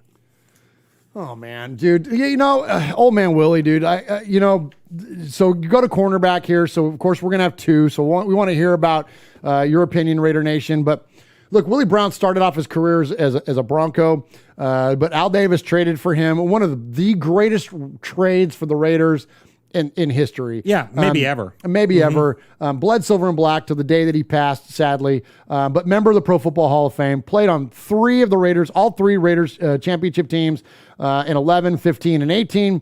67 AFL champion, 4-time All-Pro, 4-time Pro Bowl, 6-time AFL All-Star, selected the AFL All-Time Team 60 to 69, NFL 70s All-Team, NFL 100th Anniversary Team, tied for the Raiders all-time lead with 39 picks, not counting the one he returned for 75 yards, clinching the Super Bowl in Super Bowl 11. Old man Willie, and such an amazing legacy that he left, not only as a player on the field, but as a part of the organization in the front office and as a coach, and then the legacy he left off the field, everything from his draft the pick announcements, all the wonderful things. This is another guy, pound for pound, like one of the greatest Raiders of all time. 100%. Like, and you know what? Don't ask me. Ask Charles Woodson. Right. Who another one of the greatest Raiders of all time. Absolutely. He'll tell you it's Willie Brown. Like, absolutely. It's just, so Willie Brown, much respect, much love. Gosh dang it, we miss you, man. And I'm gonna get kind of sad. Like, freaking Willie Brown was perfect. Like another guy. Yeah. Just a perfect Raider. All right, Jeff, who's next? Absolutely. So when you just named him. We're going to talk about safety, and we're going to talk about a guy that, he could have been one or the other because he was cornerback at some point, and then at the latter part of his career came back to the Raiders and was a safety. And we're talking about number 24.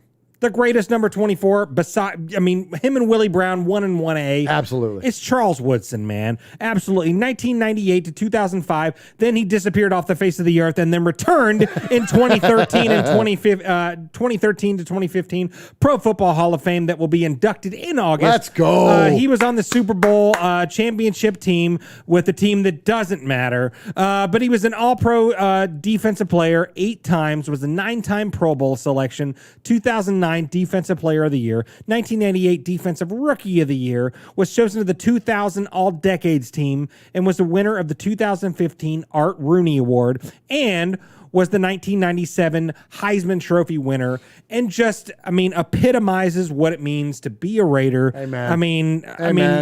This is the guy that follows in Willie Brown's footsteps to wish mothers a happy Mother's Day on draft day and all that. He's one of the most Raider guys ever. Hey, man, and I get why they put him at safety here, and that's to make sure that these other guys got on the list. But, whoa, stuff's falling apart in the fan cave. Right? Yeah, it is. Obviously, like you said, Charles could be at corner or at safety because he came back for us to play at safety. But I think that the sad part about having to move him and put him on here on the safety portion is that it leaves off George Atkinson. And that, you would like to see Atkinson paired up with his good buddy and of course dominant safety player Jack Tatum, who is, as we call in the business, a segue. Jack Tatum is your other safety. So 71 to 79, Super Bowl 11 champion, selected the Pro Bowl All-Pro team twice, and 3-time Pro Bowler. He was a member of the famed Soul Patrol, 2-time national champion, also in college, 2-time All-American, and selected the College Football Hall of Fame. But I think most importantly about Jack, and I'm glad that they included Jack on this list, is that Jack wasn't a stats guy. And this is where, and I'm not trying to make this about Jonathan Abram, but the criticism that gets lobbied at Jonathan Abram, it's based on stats, and that's not why we drafted Jonathan Abram. We didn't draft Jonathan Abram to be a stat guy. Jack Tatum was not a Raider and a great Raider and one of the greatest Raider safeties and the greatest safeties period of all time. They call me assassin. There's a reason he's on this list. It wasn't because of his stats. You notice that when we just listed his stats here, what are his stats? He was a 3-time All-Pro team twice, 3-time Pro Bowler, Super Bowl champion. But why was he great? Not because he picked off a bunch of passes and had a good PFF score. So back off of Jonathan Abram. Let Jonathan Abram be goddamn Jack Tatum, because that's why we drafted him. 100%. And that's what Jack Tatum was great at. Jack Tatum was demonstratively what it was to be a Raider. He was one of the most aggressive players. All you got to do, if you've never seen it, Google Jack Tatum, Earl Campbell, and watch the YouTube clip of Jack Tatum meeting arguably one of the most powerful players that's ever existed in the NFL, and watch what Jack Tatum does to this guy and the ferocity and the aggression that comes in that hit. And I'm not talking about the Super Bowl ones, the ones that are often celebrated. Earl Campbell really still kind of wins the hit. Like, Earl Campbell was no joke, but the way that Tatum approached that play and impacted Earl Campbell at the goal line, it give me chills talking about it. Go watch that. Yes. That is all you need to know about Jack Tatum and why he's on this list. And so Jack was one of my all-time favorites, and I know many of you as well. All right, take us home, Swag. Jeff, take us out actually, we got a few more to get to. I know we're getting short on time. We got so much to get to still tonight. But take us to corner and punter, and then I'll close us out. We'll run through special teams and stuff. But the other cornerback, Mike Haynes. Mike Haynes, man. I mean, Mike Haynes, 1983 to 89, Pro Football Hall of Famer, Super Bowl 18 champion, named to the Pro Football or the All-Pro team 8 times, 9-time Pro Bowl selection, 1984 Defensive Player of the Year, in the 1976 Defensive Rookie of the Year. They had the dates wrong. Oh, yeah. I see that. Yeah. No, he was, because he played for the Patriots. Oh, he played for the Patriots. Yeah, that's right. Okay. So this is just his Raider career. That's 7-year Raider career. Yeah, no, you're good. You're good. Yeah, so 76 NFL Defensive Player of the Year, chosen to the 1980s All-Decade Team, NFL 75 Anniversary All-Time Team, NFL 100 Anniversary All-Time Team, named one of the Sporting News 100 NFL Greatest Players, and the NFL Network's 100 NFL Greatest Players as well. Still holds the Raider record with a 97-yard interception return for a touchdown. Absolutely. Mike Haynes. Hayes and Haynes, that's the most lockdown combination we've ever had, and arguably one of the most lockdown combinations in the history of all of football, NFL football. All right, so special teams. This is easy, man. It's Ray Guy. And you could put Shane Leckler on there, but it's Ray Guy. But it's Ray Guy. He played one more game in silver and black than Shane Leckler. Did he really? Did. Yeah. Oh, I love that. You just taught me something there. So 73 to 86, the only pure punter. Oh, yeah, because we know Shane Leckler. He was a quarterback. He's a quarterback, too. The only pure punter in the Pro Football Hall of Fame. Played on the Raiders Super Bowls, all three. 3-time, all the bona fides. I won't run them all down. It's Ray Guy. That's the all-time greatest punter in the history of the league. So of course on this Raiders list, it's him. Yeah, absolutely. So and then obviously on that same side of the ball, we're gonna be talking about kicker, and there's only one answer. There's only one answer, and it's Seabass. Jeff Jager? Oh, okay. No, it's Seabass, bro. 2000 to 2017, he'll be eligible for the Pro Football Hall of Fame next year, which I think he will unanimously get in there. Played in our Super Bowl back in 2002 or 2003. Was one of the 3 kickers selected in the first round of the NFL draft ever. Was named 2011 All-Pro and goes to the 2011 Pro Bowl. He's the Raiders' all-time leading scorer with 1,799 points, kicked the longest field goal in Raider history at 63 yards, which is tied for the NFL record with 3 field goals, and is tied for the NFL record with 3 field goals over 50-plus yards in one game, which I think 63 yards is the NFL record. Yeah, I believe he's tied with Elam, I think. Yeah, Jason Elam, I think. Somebody else. Yeah. Yeah, it doesn't matter who it is. Yeah. 57-yard field goal is the NFL record for the longest in overtime, and he holds that.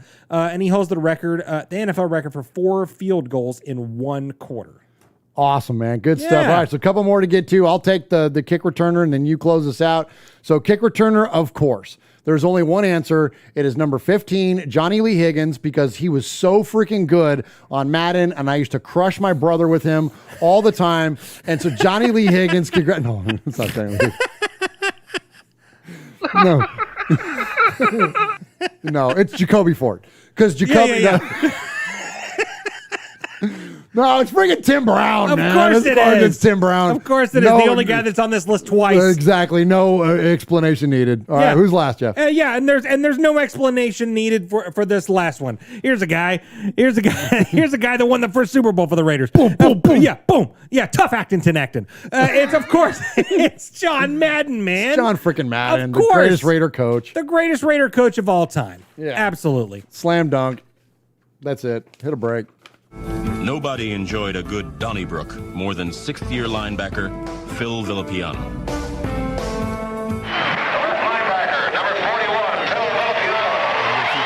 This is Phil Villapiano, and you're listening to Raiders Fan Radio.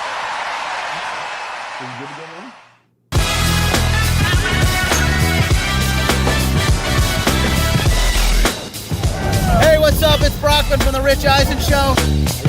And it's Del Tufo from The Rich Eisen Show. You're listening to Murf and Mosh on Raiders Fan Radio. Yes!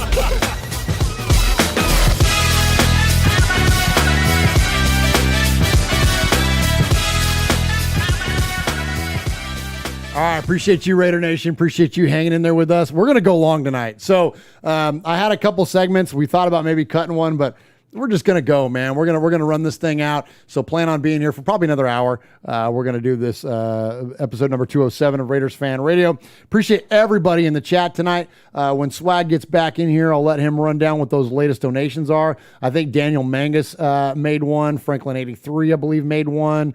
And so Jeff's keeping up with all of that. And so thank you so much for those donations, because tonight and every show going forward this summer, we're going to give you something, because you guys are always so kind to share your super chat donations with us. And we want to honor that by giving you something. So we're going to select somebody randomly through the poker chips for every $5 that goes into that Uncle Mosh's giant hat. Yes. We're gonna pick a poker chip out of there, and one of you is gonna win this autographed Cliff Branch. Absolutely. And 8x10 certified, the whole 9 yards. And so thank you to everyone in the chat. Thank you to everyone that's donated. Jeff, you've been keeping up with it? I do have the tallies right now. So it's still not too late to donate. Every $5 donation gets you one poker chip into this drawing. Right now, the leader of the pack with the most poker chips is Daniel Mangus. Oh, nice, Daniel. Yeah, Daniel Mangus right now has 6 poker chips. Okay. So that means he has donated $30 to the One Nation Foundation. Go, dude. Absolutely. Let's absolutely. go.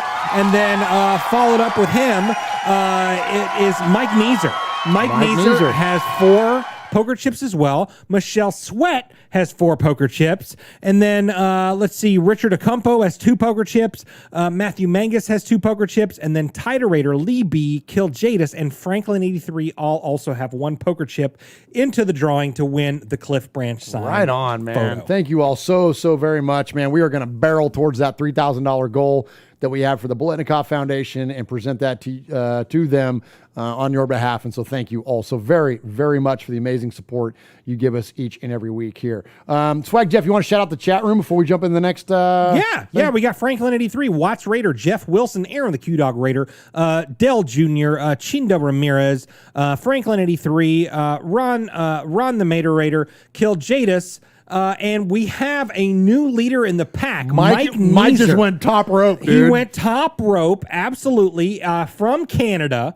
Donated another, it's $27.99 Canadian dollars, which only equivalates, oh my gosh. Oh, Kevin the Raider nerd. So, let's go. Yeah. So Mike Meeser has donated another $20 to the One Nation Foundation for a chance to win this photo.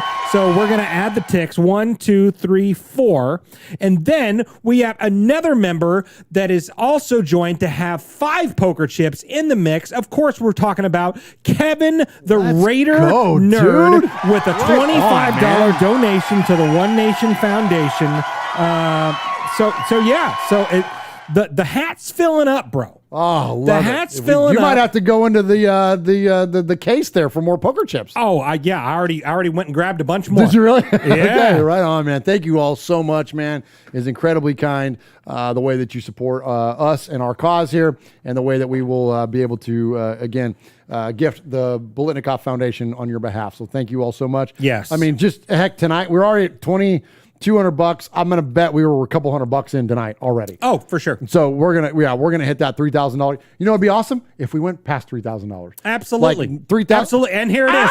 Let's go! back from the dead. It's Daniel Mangus with a $25 donation to the One Nation Foundation. Dude. Let's tally that up. 1, 2, 3, 4, 5. Daniel Mangus now is back in the lead with 11 poker chips. Yes.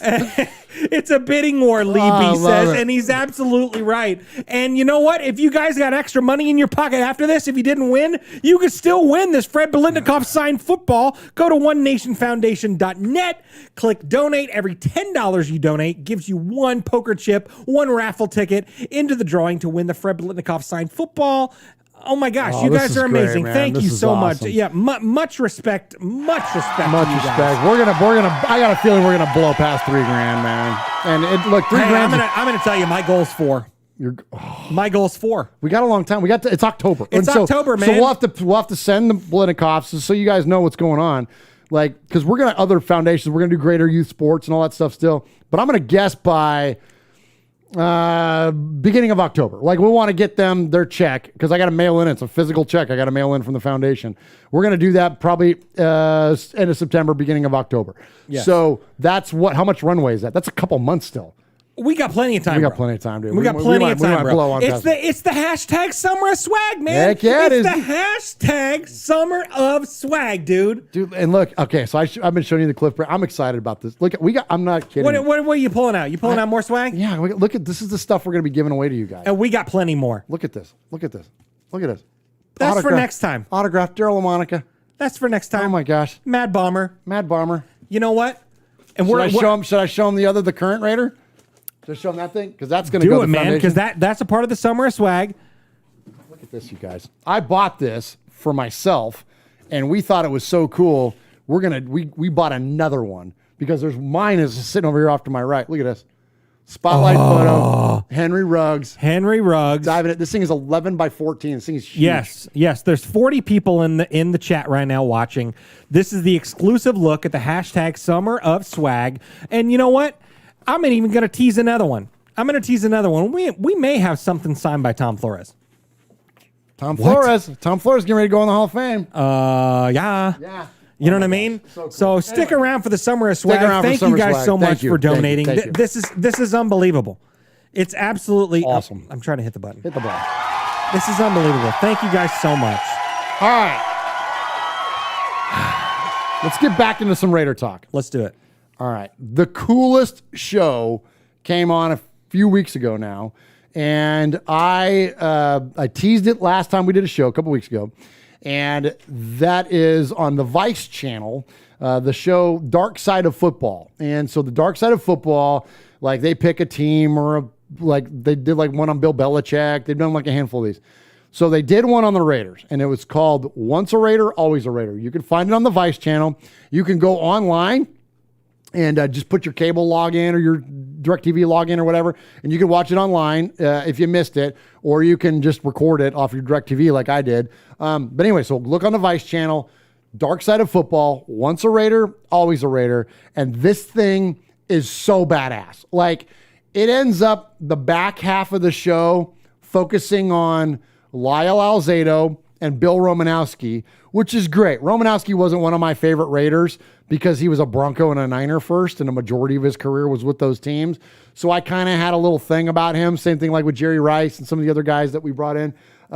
Maybe even Rod Woodson, you could say. But anyways, that aside. So he wasn't one of my favorite. But the spirit of what the show is, I thought did a really good job of highlighting his career as a Raider. Of course, you could say the same things about Alzado like Mosh does. He's a Brown. He was a Bronco. Wasn't his favorite player. Then he came to the Raiders, and he was like, yeah, okay, I like the guy because he's a Raider. Yeah. But I really have a history of disliking this guy. So anyway, the back half of the show was all about Romanowski and Alzado. Clearly the dark side of football. Sure. But the front half of this show is about the Raiders. The Raiders. And it's freaking money. It's some of the best commentary, audio, visuals. You see folks from Lincoln Kennedy to Tons. Raiders fit. Wayne Mabry's in it. Gorilla Rilla's in it. Like Wayne, there's just it's so. Mark is his name. There's so many like great depictions of Raider fandom and the Raiders themselves, and again, and like you're gonna hear it. So I'm gonna shut up and I'm just gonna play. So first off, I'm gonna play the intro. I got 6 sound bites for you on this thing, and this show is so damn good. Even the sound bites are badass. Okay. So let's start off with the intro. I'm telling you, Raider Nation, some of this stuff is gonna give you chills. It's so freaking cool. All right, let's go. If you talk about the underdog, the outlaw, the pirate mentality, nobody embodies that more than the Raiders. You could actually see the decal on the helmet, which was swords and There's a pirate. Wayne. They would take your head off. They would decapitate you. They were out to break bones. That was love at first sight, baby. The Raiders are more than just a team. What was it like to be a Raider? Once a Raider, always a Raider is one of our sayings. They're a state of mind. Raider Nation means a brotherhood. Raider Nation is power. The fans are rebels in a way to where it's us against the world. Their mantra, just win, baby. If he won for Al Davis on Sunday afternoon, he could overlook almost anything that happened the rest of the Peter week. King became a license to break rules. They were coming for you. They were going to do it by any way that they could to make sure that they got the desired result. And as long as the Oakland Raiders had the bigger number, that was like the only thing that mattered. And sometimes, when Romanowski signed with the Raiders, he had that old-time Raider thing of screw the rules and let's go kill people. break more than rules. Marcus went down holding in his eye, and then we later heard that he had a fractured orbital bone, and that was the end of his career. It's what the Raiders call I wasn't going to take shit from anybody. their commitment to excellence. This is a game of respect. And if you're going to let somebody punk you, they will punk you right out of this league. I never let somebody punk me in the NFL.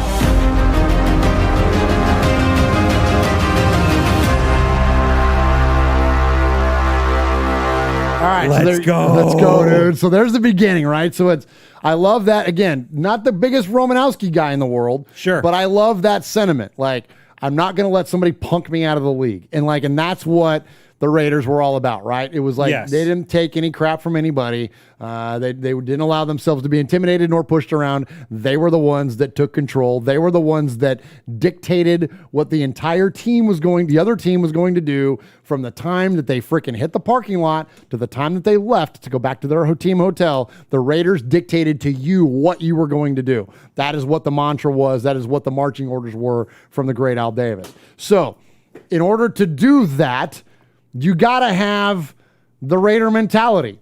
And there's a very specific mentality that the Raiders have. Whether you're a Raider fan like us and like you in the chat room and anybody else listening, there's a very specific mentality you have to have. And clearly, if you're going to play or be part of this organization in any way, you have to have that exact mentality. And so what makes that mentality? What makes a perfect Raider? God dang, this is so freaking good. Yes. Check this out.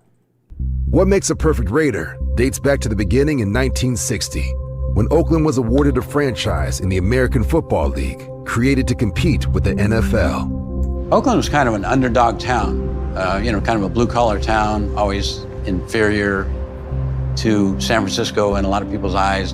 The Raiders were a terrible franchise with no money. San Francisco had already gotten a football team for 15 years when the Raiders came out. And so for the first 3 years, they were kind of a weird, sort of unloved stepchild.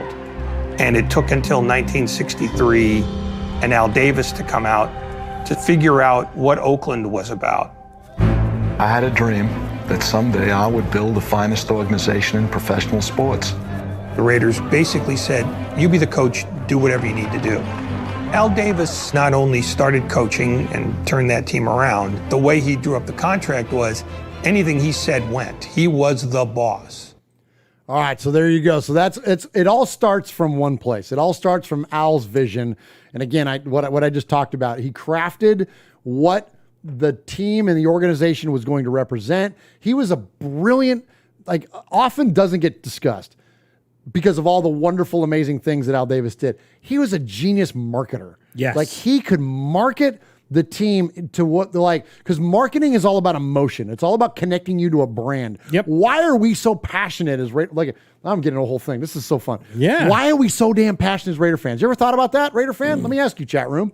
You ever thought about why you're so passionate? You ever thought about why Browns fan looks to a Raider show or Chiefs fan or whatever? You ever thought why? Well, because they don't have the same level of creativity and the same amount of content because their fan base lacks the amount of passion that ours does. And look, and I'm not crapping on other teams, like whatever, like you be a fan of whatever you're going to be a fan of, but like you don't see the kind of level of dedication. You don't see a Michelle Sweat building a freaking pirate ship, like this incredibly crafted, badass thing to auction off for a charity that gets performed by a podcast in Middle Tennessee about a team that plays in Las Vegas. Yes. Like, you know what I'm saying? Like, there's a level of connectivity and passion that Raider fan has that is unparalleled in all of sports. You ever thought about why? I'm asking you. And I'll give you my opinion. It doesn't make me right. My opinion is that Al Davis built this to be a family. He built this. He marketed the Raiders to be the villain of the NFL. Everyone's against us. We're all going to band together. And if we don't keep together in this thing and stay unified, then we're going to get taken advantage of and we're not going to attain our goals. Absolutely. And our goals as a team is to win the Super Bowl. Like, think about that, Raider Nation. Like, this all came out of one dude's mind. Al Davis is up there with George Lucas. He's up there with like the most brilliant, like, world crafters that have ever existed. You pick an author, Stephen King, like whatever, like people that like Lennon and McCartney, like people that like crafted an entire world. That's what Al Davis did. Yep. It's insane. Yep. Oh Absolutely. it's so totally agree with you Thank on that. you. Yeah, Talk about that as somebody that's coming from a younger fan perspective. Sure. I mean, talk about it. and from someone that came from another fandom, you know what I mean, there's no, my former fandom was here in Middle Tennessee. There's no, it's not Titan Nation or anything like that. There's none of that. I mean, it's Raider Nation. I mean, he built more than a football team, he built a brand. I mean, the brand is Raiders, and there's nothing like it in any other NFL team, but more than that, any other sport. I mean, I'm a big Nashville Predator hockey fan. We're not, Preds Nation. I mean, that's not a thing. We're all fans, but it's nothing like Raider Nation. It's like something you've never seen before. I mean, it really is. That was a great comparison, comparing him to like a George Lucas. Or Ron in the chat says he's the Walt Disney of football. There you go. Exactly. Amen. That kind of thing. You're exactly right, because it's so much more than what it is. I mean, the Raiders are a football team, but what he created is a million times more than that. Absolutely. Yes. Absolutely. Great stuff there, man. So anyways, if you can't tell, this stuff fires us up, man. Mm-hmm. It's so freaking fun, man. It's so cool to go down these memory lanes, and again, the right time of year to do it. All right, so one of the things that Al did as well were he wasn't even like, and I think they say this in the clip, he wasn't even colorblind. He just paid no attention to it. Like and the barriers that he was able to break, and the Raiders continue to break, and we're going to get to it here in a second. Oh gosh, we're running short on time. I knew it was going to happen. We're going to go 2.5 hours. What the hell? So, but the at least. So the things that Al Davis did at the time in which he did it, like, I'm not going to say it's popular because I don't want to diminish any progress. Like, anytime we could be progressive as a community of people, as a society, as whatever, as a culture, I don't ever want to dog that or talk down to that. Sure. Anytime we can grow is a good thing. That said, we're in a very aware space now in the world, thank God, that there are spotlights shined in very troubled areas. There's exposure to it. At the time in which Al Davis did a lot of what he did, there wasn't those things. There wasn't Twitter. There wasn't pressure from media. There wasn't these things. He did them because it was the right damn thing to do. That's why he did it. Yes, he won football games, and yes, he found success in the process, but he didn't do that as that wasn't the goal. The goal was to be on the right side of things. And that's what Al Davis was so brilliant at also. And so let's talk about that. Let's hear the dark side of football. This is a dark side of football. This isn't an Al Davis documentary. This is this show detailing the history of the Raiders, and they do a brilliant job of talking about it. He was a very socially progressive guy, and he believed in equality. A lot of people said they were colorblind, you know. Al was not colorblind, he was color conscious. Al Davis scouted the historically black colleges when the NFL didn't. And the other thing that Al did was that he didn't mind taking guys who had at least some checkers in their past. My name is Jim Plunkett, and I was an NFL quarterback for 17 years. Let's go. Players coming in wanted to play there because they weren't under a microscope. I'll let them do what they want to do. You go be yourself. But when it comes to practice and when it comes to the game, you better be ready. If some guy could help you win, Al could forgive a lot of things. And I think Oakland appreciated that part of it because they've always felt a little bit outcast. Oakland's all about toughness. You're not going to allow anyone to push you around. So the Raiders were Oakland. I mean, if you want to call it maverick thinking, I call it comprehensive thinking. Al Davis was going to do whatever he thought was best for the Oakland Raiders. Just win, baby. Just win, baby. Just win, baby. Just win, baby. What that means is win at all costs. Just win, baby was the thing that Al at his best believed in because rules were suggestions. If you had more points at the end than the other guy, not only did you win, you vanquished those guys, you ate them alive. He loved to be the tough guy, and that's the way he lived. And it became the personality of his team and his organization. He viewed life as a struggle, and it was most important to win. Oh my gosh. Right. So this is so good. I'm running the risk of rambling, so I'm going to keep my comments after that one short. I'll just say this. Al, the just win baby, that's it. Like your only focus is on winning. It's only about attaining your goals 100%. and finding success. That's it. And if you fell short, even a half a step, guess what? You gone. You're gone. Bye. Bye. See you. Bye. John Rock, coach of the Raiders, takes them to the Super Bowl in 1967 to face the Green Bay Packers and, of course, lost to the great. Holy crap. Oh, my gosh. Okay, so we're going to stop right here. I'm going to turn it over to you and take a break. Because we are going to talk about Big Bass Raider, who I don't even know if I've ever seen in here before. I'll be honest. He just showed up. And he just showed up in a big damn way. So Big Bass Raider just donated $100 to the One Nation Foundation. Dude. The One Nation Foundation just got $100 from Big Bass Raider. Thank you so much, my friend. Thank you so much. And now you have 20 poker chips. We're going to be getting more poker chips. Yeah. Well, I just grabbed a ton You more. did? I Yeah. grabbed a ton more. So you have 20 poker chips now in the running to win the Cliff Branch signed photo. So stick around to the end of the show, Big Bass Raider, because right now you are the leader in the clubhouse, my friend. Oh, that is so The leader in the cool. clubhouse. Thank you so much. Gosh dang, man. Bless you, man. My gosh. My gosh, Murf. That's insane, dude. That's insane. I'm speechless. I'm speechless. Yeah, and you know, and we're we've gotten $100 donations before from folks, and it's shocking. Like every time, like I think it's like the third time this might have happened now. Yeah. And Big Bass Raider, thank you. He says busy working, but wanted to show you all some love. Raiders, dude. I cannot my heart explodes when I see that. And I know, really, and know that. Okay, so I'm going to take a minute and I'm going to jump back into the dark side of football.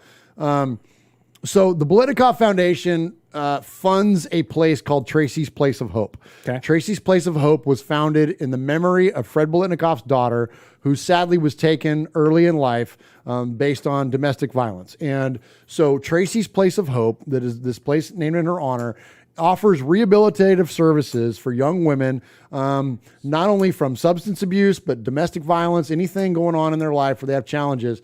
And not only does it provide rehabilitative services for them, but it helps them like work towards like resume building and things to go forward in life with. It's an amazing organization of what the Blitnikoff Foundation does. And Big Bass Raider, your donation and all the wonderful donations that we had tonight, that's where this money's going. It's going to go to our foundation, yes, the One Nation Foundation. But the only reason that I set that up was because I wanted to be transparent. When we figured out that we could make money with our show a couple years ago, like everything was just like coming to me. It was like coming to my freaking PayPal and stuff and like coming to my bank account. And I didn't want to do that. I wanted to set up something that had more transparency to it. So we have a board. We partnered with our buddy Raider Cody. It's myself, it's Uncle Mosh, and soon to be Swag Jeff. It has a board of directors. We file taxes every year. It's a legit 501c3 organization. So that way all the money goes through there so that we could give it to Raiders related charities like the Blitnikoff Foundation. So thank you so much, Big Bass Raider. Yes. Thank you to Daniel Mangus with another $4.99 donation in there for Freddie B's daughter, Raiderette in Heaven. He says it's this money. This is when we say, like, it's fun to sit here and rant and rave and talk about the Raiders and being the villains of the league and badasses and all this stuff and all the things that we love about the Raiders. But this is the legacy of the Raiders. 100%. This truly is we the just legacy. talked about that. It's more than a football team. It's more than football. This is a family, man. And yes, I'm speechless still.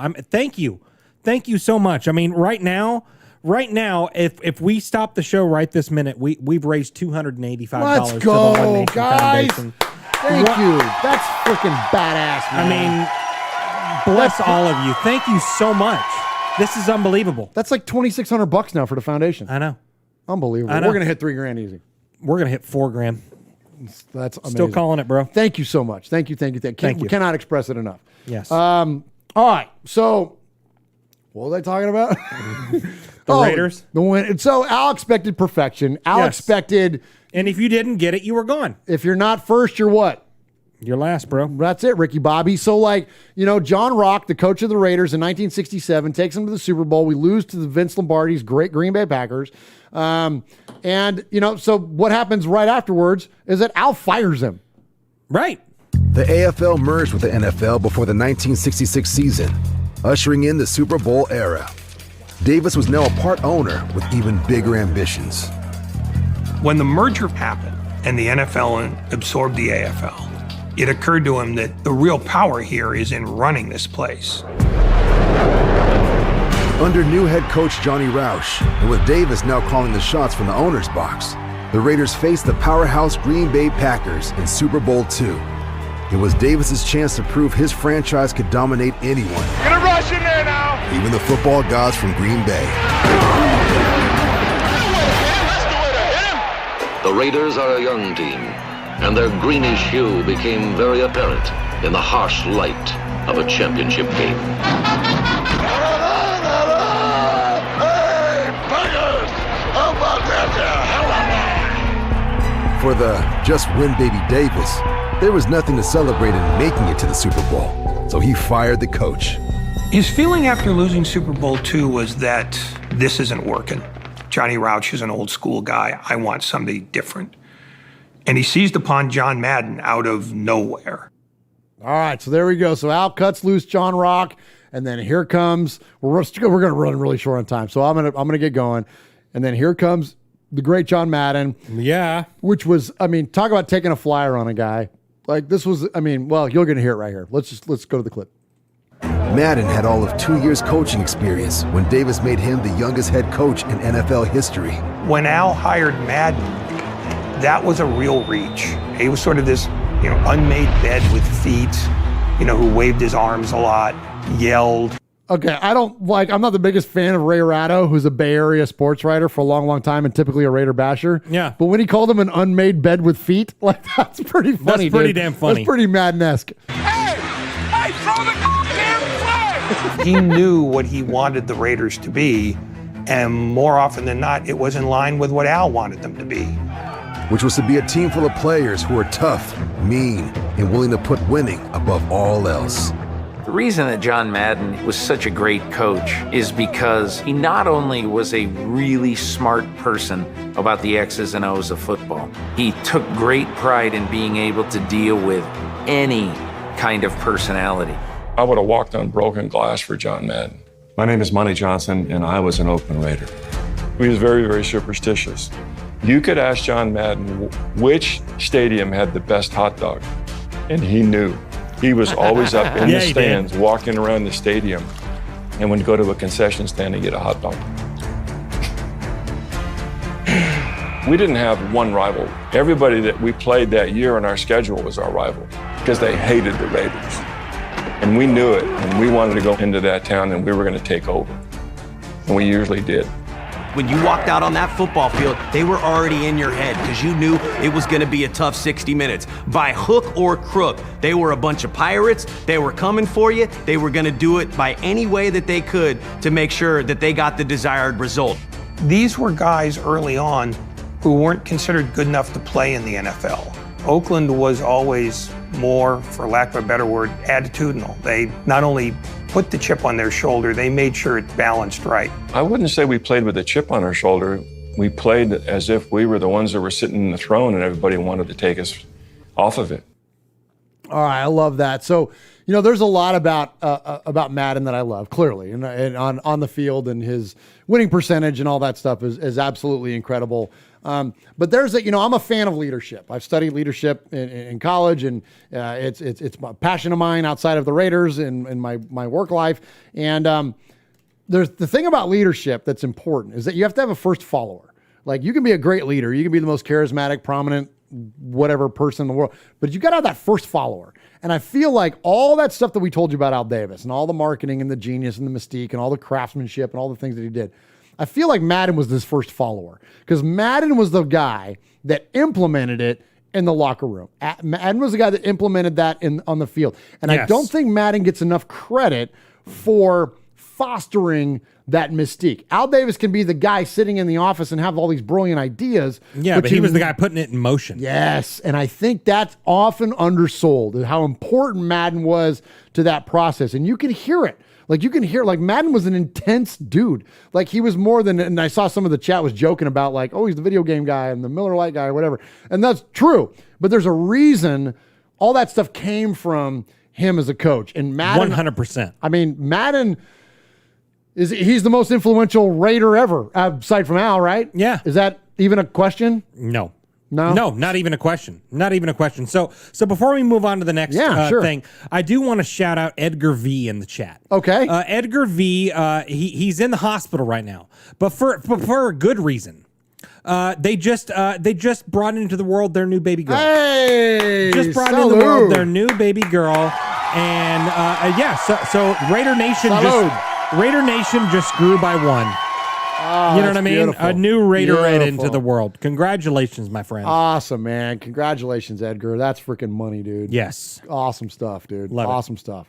Raise them right, raise them Raiders. That's what we say around here. Amen. All right, next up. Okay, so this might be, I mean, these clips are amazing. If you can't tell, I'm all fired up here. But this might be my favorite one. And the reason why is that there's a reason our show is called Raiders Fan Radio. We kind of love Raider fans, and we love Raider fandom. And so this last clip from Dark Side of Football features Raider fans. It features Wayne Mabry, the Violator, the Pro Football Hall of Fame inductee this year. Let's go, right? Wayne. Congratulations to Wayne on that amazing recognition. And so it features Wayne and also Rob Rivera, the founder of the Black Hole. Yes. And basically this just kind of checks in with what Raider Nation is. I became a Raider fan in 1970. I just remember a fight broke out and the cameras zoomed in on the players and you could actually see the decal on the helmet, which was swords and a pirate. And I'm not kind of a gladiator type guy anyway. That was love at first sight, baby. By the 1970s, the Raiders had built a dedicated fan base that would come to be known as Raider Nation and the Black Hole, there to watch their pirates pillaging on the field. You look at the Ottos and the Maddens and the Shells and the Willie Browns. I mean, quite simply, the legends of the game. The 1970s Raiders, they would take your head off. They would decapitate you. They were that kind of team. They were out to break bones. That offensive line that they had in place at that time, Stable used to sit back there and could damn near make a sandwich before he would have to throw the ball downfield. Since their first Super Bowl in 1968, the Raiders reeled off 8 out of 9 first-place finishes in their division, culminating in a 13-1 season in 1976. Madden's mob would face the Minnesota Vikings in Super Bowl 11. There's a story about the Raiders getting off the bus. You know, the Vikings showed up first, and then here come the Raiders. And they come with their leather jackets and their beards, and looks like, you know, the Hells Angels showed up. Let's go! You know, you were already whooped at that particular time. Most people said this Super Bowl is not going to be close. When you watch that game, the fact that they only won by 18 sort of flatters the Vikings in some ways, because the Raiders were that much better. And that was what they'd been pushing for almost a decade. And they finally got there. 76, that team, something special. And the Raiders have won the Super Bowl championship. They are the world champs. I think a lot of us from that point forward just really was just hooked for life into this toughness, this type of football that just was unique. The Oakland Raiders were magnificent on that football field today. And to the people and the community in Oakland, we're proud to represent you and we intend to hold it. Oh my gosh, dude. I love that, Isn't dude. it the best, dude? Yes. It's so good, man. You haven't seen it yet. No, I got to watch it. You got to watch it, man. So that's the Vice channel, Dark Side of Football. Once a Raider, always a Raider. That's pretty much the first half of the show. And then after that, it goes into Romanowski and Alzado, which it's great as well. Yep. So definitely check that out. All right, let's jump into the Sea of Fans mailbag. Swag Jeff. There he is, fading, looking. He's under the gun. He's caught, he's thrown. It is.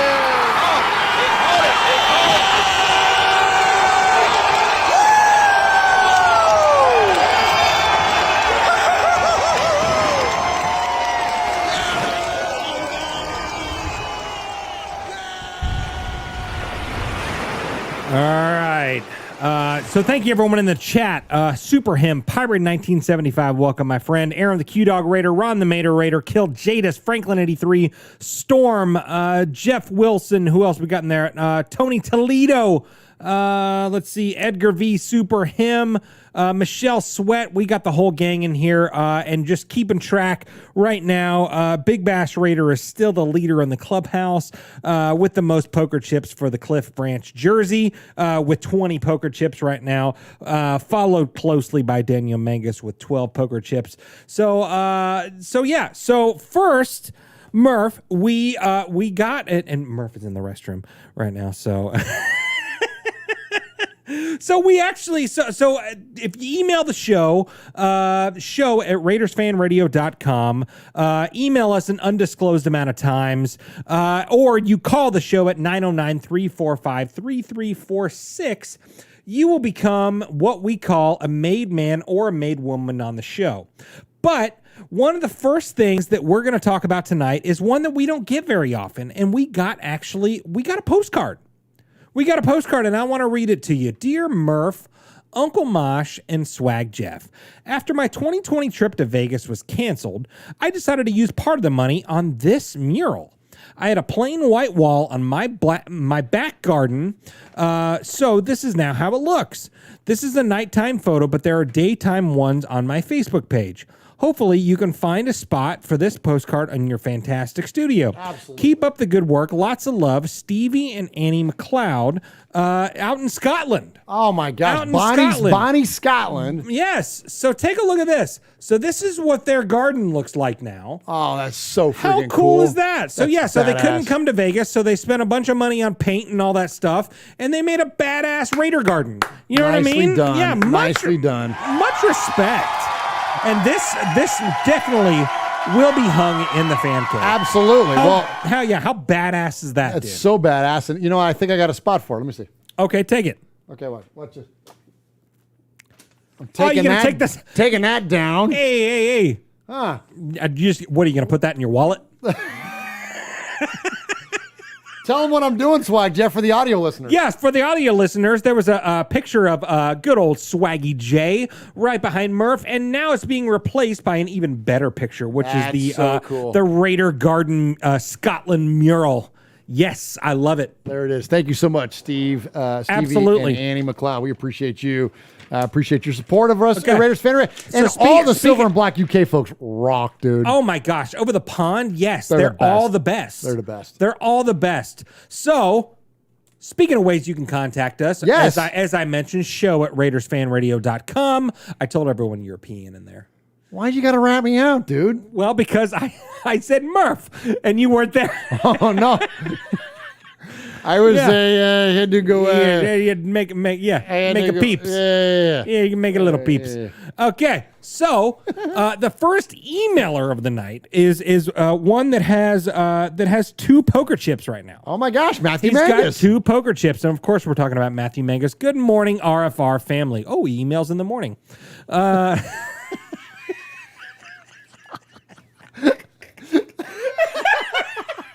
You just cracked yourself up. Yeah, he's having some coffee and eggs, and decides to email the RFR folks. This is I gotta say for the record, this might be my favorite part of the show is when you and I have had a couple of adult beverages. Yeah. And we get into the sea of fans and we love It's the best. It's the freaking best. It's the dude. best. This is the most It's fun. the best. Okay. This is when we end up laughing the hardest. Good morning, RFR family. Oh, emails in I'm the morning. currently eating donuts with Uncle Mosh. Oh no, he didn't say that. I apologize if this gets to you guys last minute. First off, Tristan, I meant what I said last week. There are very few who chose to serve their country, and you're part of that brotherhood that is so much bigger than yourself. My dad's father was Navy. He served in Korea. My mom's father was Army. My dad's cousin served in Vietnam, and I have family who served in Bataan Death March. Now, Murph, I don't even want to know how painful this must be to watch your oldest leave, and he might now come back, but know that our Lord and Savior Jesus Christ is watching over him. Amen. Come on. And will return safely. I will pray for his safe return to the United States and will honor his commitment to duty and sacrifice. Oh my gosh. We are the land of the free because of the brave. And that's all for me. May God bless the United States and may God protect our troops, including Tristan. Gosh, thank Stay you. safe, nation. Yours truly, Matthew Mangus, proud American, 2020 Gemini Man winner, and three-time Sizzler Award winner. Thank you so much. That means the world. So here's a post I put up this week at, on the audio. It says, life comes at you fast, Raider Nation. Feels like yesterday I took him to his first Raider game, and today he ships off to serve our country in the world's greatest Navy. Could not be more proud and grateful to God for the man this guy's turned out to be. And there you go. So all of you that are parents, Edgar V., like they say, the days are long, but the seasons are short. And I took Tristan to his first game there wearing his Hostetler jersey and his A's hat. When he was, I guess he's about 5 years old there. And then there he is at 18. And that's at Domenico's just last week. That sandwich looks so good, bro. And now he's on a plane. And now he's on a plane. And now he's on a plane headed to Chicago. And I'm very thankful for the commitment that he's been willing to make. And he's got a beard in that picture, bro. Yeah, he does. That was before he has a beard before he got all baby faced for the Navy. Before he baby faced for the Navy. But thank you. That was Daniel or Mangus? Matthew. That was Matthew Mangus. Matthew Mangus. Thank you so much, Matthew Mangus. We appreciate you, my friend. Thank you for the kind words. Absolutely. You got an email, Murph. Oh, it's my turn? It's your turn, buddy. Well, I got Frank from NorCal? Yeah. Or if you typed it in our show notes, it was Frank from NorCal. He started partaking a little early. Hey. Oh, don't judge. All right, here we go.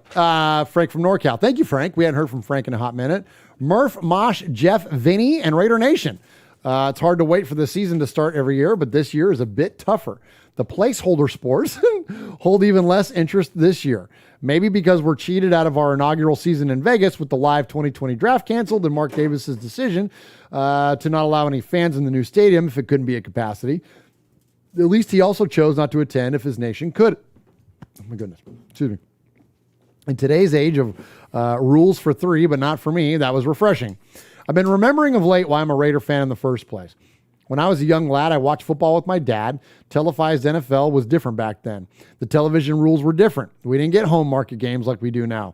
There were no cable alternatives. We had 3 local stations. They aired what they wanted. Yeah, it was like 3, 5, and 7 or something. I'm with you, Frank from NorCal.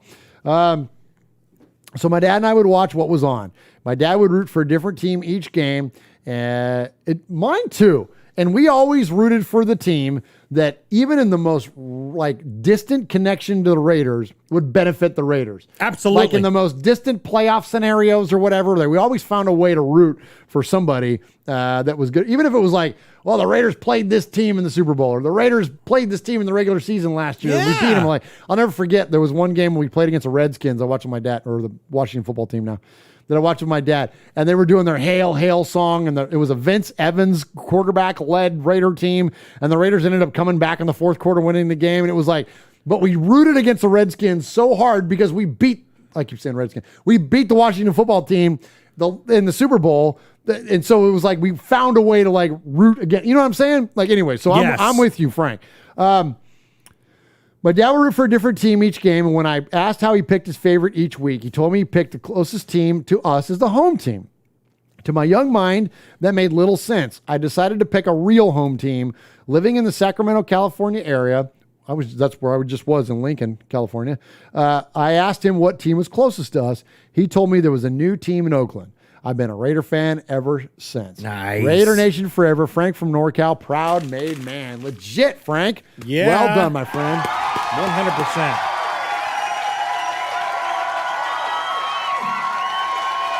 All right, who's up after right. Frank? You got this one, Jesse? I do. Okay. Greetings, Murf, Mosh, Swaggy J, Q-Dog, and Nation. It's been a minute since I've contacted the show, but know that I watch each and every week. Salud. Yeah, absolutely. First, I'm satisfied with the draft results and the way our team took. I had them getting the safety Morrig in my mock in the second round, and as I thought, others would go first. In the usual flavor of the week, or whatever analogy you would like to use, and that is exactly what happened. A few safeties were taken ahead of our guy, but we got our guy. We got the guy with range, versatility, and good ball skills. Yes, Morrig, I got to say, I feel it was the perfect pickup. The first round selection did not surprise me. I knew they were going to go after a right tackle. I just wasn't sure the direction they would go. Leatherwood, Darisaw, there were some others that could go in another direction, but I believe that if the people would have listened to Mayock leading up to the draft, then I believe that the part of the nation who lost their minds might have understood a little bit more. The Raiders and other NFL teams who don't matter were all having issues getting back to the medical of the draft prospects. For that reason, I believe Leatherwood was theirs and our best choice. Additionally, I'm happy that they took the man from Buffalo, defensive end Malcolm Kuntz. I know I get no brownie points for claiming after the fact, but he was on my radar, and I introduced him to my eldest son and told him that we were going to get him. That was back in February. The kid has great pass rushing moves and good quickness off the edge. With a little strength and conditioning and mentorship from fellas like Max Crosby and Yannick Ngakoue, I think he could really be a good pro in the next few years. Of course, now that they're here, it will be up to them to put in the work to make themselves great. Anyway, that's all I know. Great show as always, and thank you for always bringing us joy. P.S. Has the Abram hate stopped yet? I've never understood that to begin with. Sincerely, Jesse Perkins, a.k.a. Jesse in Kentucky, a.k.a. the Refrigerator Raider. Yes, sir. Absolutely. Nice job, great Jesse. email. Good to hear from you, Jesse. Absolutely. I like this. I love it when we hear from folks we haven't heard from in a hot minute. Well, yeah. Especially in the offiest of the off season. This is when we get the least correspondence that we usually do, but not this week, man. We had a whole bunch of folks check in with us, and we appreciate you so much. So one, I have a late entry here, Jeff. This wasn't on our show rundown. Okay. So I've actually got two more emails to read. Holy cow. And this one I want to give much respect to because he, along with Trinidad, came and met us at Domenico's. Oh, nice. And so this is from Title Raider. And you know what's cool, man, is that and his name is Anthony. Title Raider is his handle. But one of the things that I love most about our show is when we went to our tailgate a couple years ago for the Lions game in Oakland. Yes. It's so awesome to meet people that we talk to all the time. We hear from you. We've talked to Ty live on the show before, but mainly it's via email, mainly it's via voicemails and things like that. It's so cool to get to meet folks in person, because we just we live 1,500 miles away from the West Coast. And so we really don't get that chance often unless it's a tailgate or a Raider game, whatever. And so to get to meet Ty and Trinidad and sit down and share a meal, break bread, Ty was there when Tristan got the phone call that he was going to have to report today. Like, he was right there. You talk about family. Yeah. Like, he's in it, man. Right. Like, absolutely. You're with us, man, for life. Bro. You know what I mean? And so anyways, so it's so cool. And so I want to give him a lot of respect. And so anyways, here's his email. Yo, what's up, Murf, Swaggy, and the one and only Uncle Mosh. I hope everyone is safe and in good health. First, I'd like to say thank you to Murf for taking time out of his day to come have lunch with me at the legendary Domenico's. Tristan for being more courageous than me by joining the Navy and serving our country, keeping us safe. I'm glad I got to be there while you got some good news. Vinny, not only for being Vinny, but making me realize how short I am. Vinny grew like 6 inches the last 2 months, man. All this. I thought you were about to say on the West Coast. Well, that too, because he could like way dunk on you now. Oh, nice. Yeah, like Vinny's like way taller than you. Well, I walked in a few weeks ago and I said, Vinny, your voice has gotten deep. He's like, hey, Jeff. Yeah. He went through puberty, bro. Also, shout out Trinidad, who joined and shared some awesome stories, and Mike and James at Domenico's for treating us like family as always. If I didn't feel like a made man before, I do now. Last but not least, Jeff Murphy. If it wasn't for Jeff opening a Domenico's in Tennessee, I wouldn't know about this place in Alameda, California that I heard about on the show, which means I would be stuck eating sandwiches from Subway and eating mediocre cannoli from God knows where. Now this is what I call a domino effect. I am proud to tell Uncle Mosh that Matthew and Daigle Manuel Mangus are in fact 2 different people. Oh! Unless Matthew was projecting himself with projecting powers to fool us all. Yeah, I think, okay. I think that sounds more accurate, so never mind. I would go on a rant about Mike Florio and Chris Sims, but no one likes them anyways. Shout out to Carl Nassib for living his life. Now, when I first heard it, the first thing that came to my mind was Mike Tomlin saying, "We do not care." The reason why is I truly don't care what someone does in their personal life. You're a human being just like me. Some people might think it's weird that I put eggnog in my cereal once a year around Christmas, even though I'm lactose intolerant. But guess what? It ain't your stomach that's boiling over. And more importantly, you don't have to do it. At the end of the day, he's not the only one. He's just the first active one to admit it. Once again, the Raider organization is the first to break barriers. Hate it or love it, that is what it is. Now let's go win some games. All love and respect. Ty the Raider. Yes, sir. Let's go, dude. Oh, my gosh. What an email.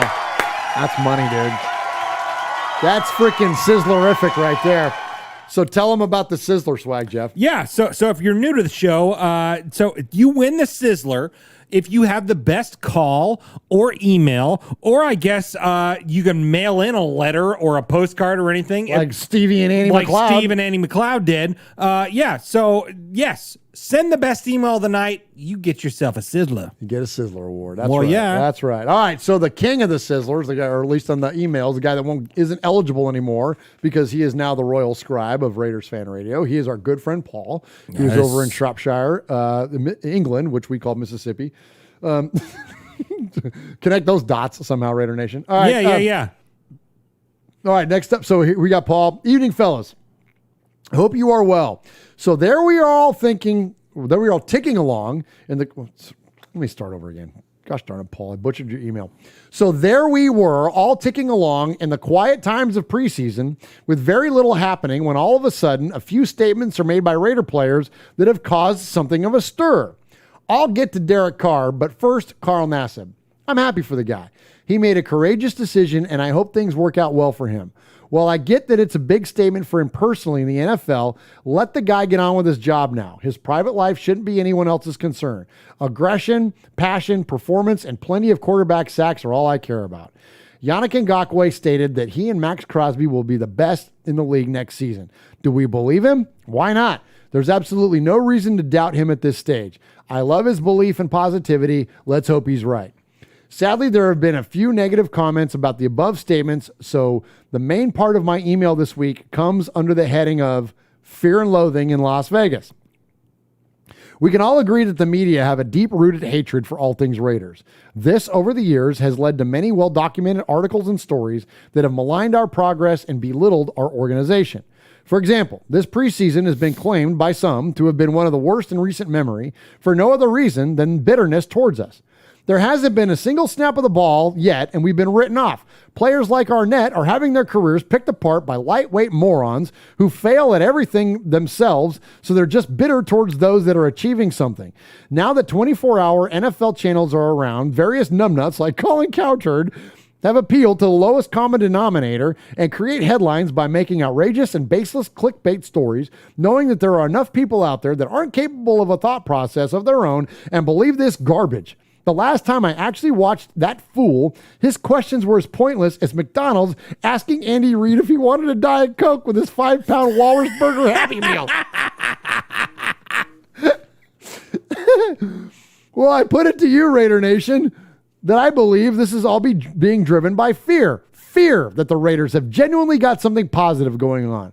Fear that we are on the cusp of becoming a real challenger again. Fear of how good we could actually be. Fear that when they'll have nothing left to talk about other than our success, and fear that one day soon there'll be a ticker tape parade down the strip in Vegas and a party to end all parties. Al Davis once said, "We have been hated and we have been feared, but we have always been respected." Well, sadly, these days there are very few people that respect us, and it's time to put a stop to it. This would be a lot easier to do if a portion of our own fans, gosh, Paul going in. Yeah, man. I love this. A lot easier to do if a portion of our own fans had some respect for our own quarterback. DC's statement last week that he would rather retire than play for anyone else was heartwarming to me, and surely is the kind of spirit we want from our leading players. Absolutely. Had Darren Waller or Josh Jacobs said it, we'd have had a different reaction, but Derek Carr gets abuse from his own fans for saying it.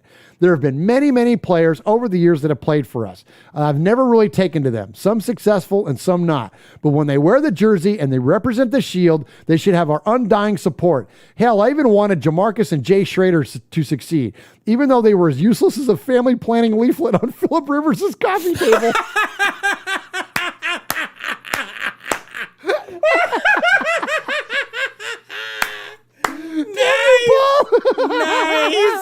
Nice. That's the truth. Oh my gosh, damn it. That's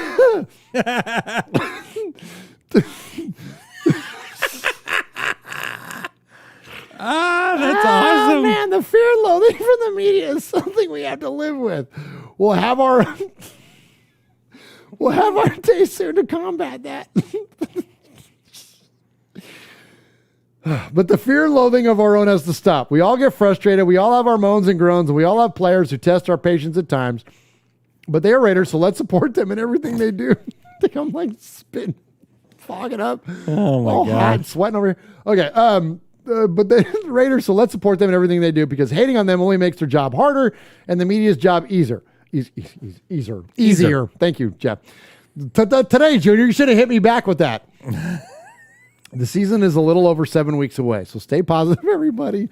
The mighty Las Vegas Raiders are coming to a town near you. Copyright Willie Brown. Let's go. Nice. Stay safe, RFR family. Love you, Raider Nation. His Lordship, the Royal Scribe, Paul Edgerton, Shropshire, Mississippi, Polly Award winner 2019, Foggy Glasses Award winner 2020, maybe 2021, spoiler alert. Well, yeah. BRT Sizzler Scorekeeper, Proud Made Man, five-time plus one, winner of the Raiders Fan Radio BRT Sizzler Award. Nice. Oh my gosh. Bringing the fire as always, Paul. Paul. So funny. Paul. Paul. Paul. Paul. Paul. Paul. Paul. Paul. Paul. Paul. Paul. Paul. Claude. Claude. Claude. Paul. Paul. Paul. Paul. Shit. Paul. Paul, your name Paul? Paul. Paul. I met him with Paul. Who? Paul. Paul, yes, Paul. Paul's not here. Hey, Paul. Paul. Hi. I'm Paul. Look what I used, Kevin the Raider Nerd, before we started the show. Oh, I used dude. It. Look, so all that laughing, and I didn't fog up like I normally would, because I used Kevin sent me these anti-fog lens wipes to use on the show. I love it. Absolutely. I love it. All right. Absolutely. So, hey, before we get into the emails, please, or the voicemails, yeah. So, look, we're giving away a Cliff Branch photo. Oh yeah, let me show the picture. You keep show talking. the photo You again. keep talking. So the Cliff Branch photo.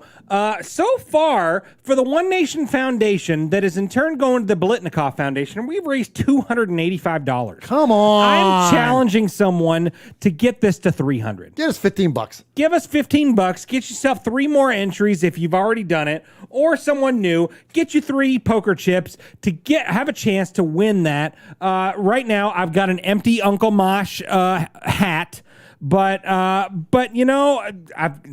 hey man, look right here. This right here is the pile for Big Bass Raider. That's 20 poker chips, bro. Are we gonna need to get something bigger? Can all that fit in Mosh's hat? Yeah, I mean, he's got a giant Carvesa, but he's got a big old. But nugget. if we need to get like a bucket, I got buckets and stuff. Okay. Yeah. Well, we'll see. We'll see how much someone else donates right here. Okay. Yeah, let's get $15, man. And then when we're done, when we sign off right here, and whoever wins can gloat and celebrate and all that stuff. But if you didn't win and you still want swag, go to www.onenationfoundation.net and donate. So every $10 that you donate, get your name put in a hat to win this Fred Biletnikoff signed football. It's an unbelievable thing, and it's Hall of Fame 1988 inscribed right there. It's an NFL official, the Duke football. I mean, why would you not want that? Yeah, that thing's money. That thing's money. Absolutely. Yeah, we're going to honor those super chats again by giving away the Cliff. And every week we go live, we're going to be giving something away. Because it's the summer of swag, bro. It's the summer of swag. And the summer of swag, and people are so generous to look at this. And there it is, Daniel Mangus. Daniel Mangus. Boom, 3 bills, gets dude. 3 more chips, bro. We just hit 3 bills on tonight's show. That's what I'm talking about. Yep. Beautiful. Thank you so much, Daniel Mangus. We appreciate that $14.99 donation. You rock, man. Look at Franklin83 says, I hope I win with my 1 chip. Yeah, you got 1, bro. Hey, you might. Yeah, you might. You never know. Absolutely might. And so thank you. But but here's the thing. You guys are always so very kind to give us super chat donations. And we wanted to do something in return other than just, look, you are supporting us with those donations. So we want to give you something back. So it's the least we could do is to send you autographed pictures. And we got everything that we ever will send you here. Has COAs. It's all certificate of authenticities. Yep, it's the real deal. It's stuff that we've sourced from Fanatics or wherever else. We're getting it from legit places, and we're going to send you legit stuff. So thank you again. And there's Foxy Scorpio with a $20 donation. $320, Jeff. Oh my Let's gosh. freaking go. Foxy Scorpio. Amazing. Thank you so much.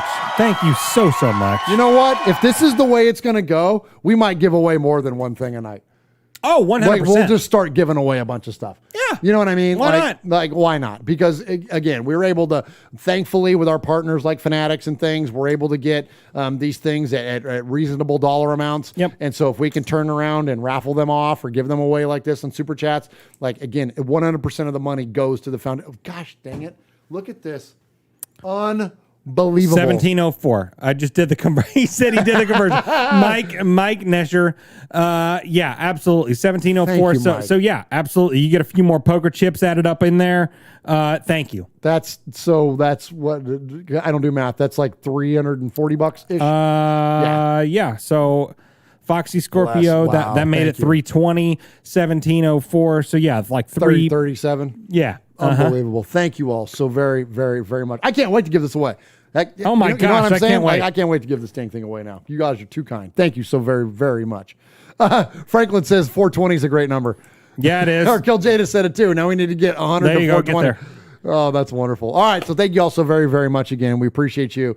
Wow, we crushed our goal of $300 tonight. That's incredible. And we didn't have that goal until Jeff brought it up 8 seconds ago. So well done, Swag Jeff.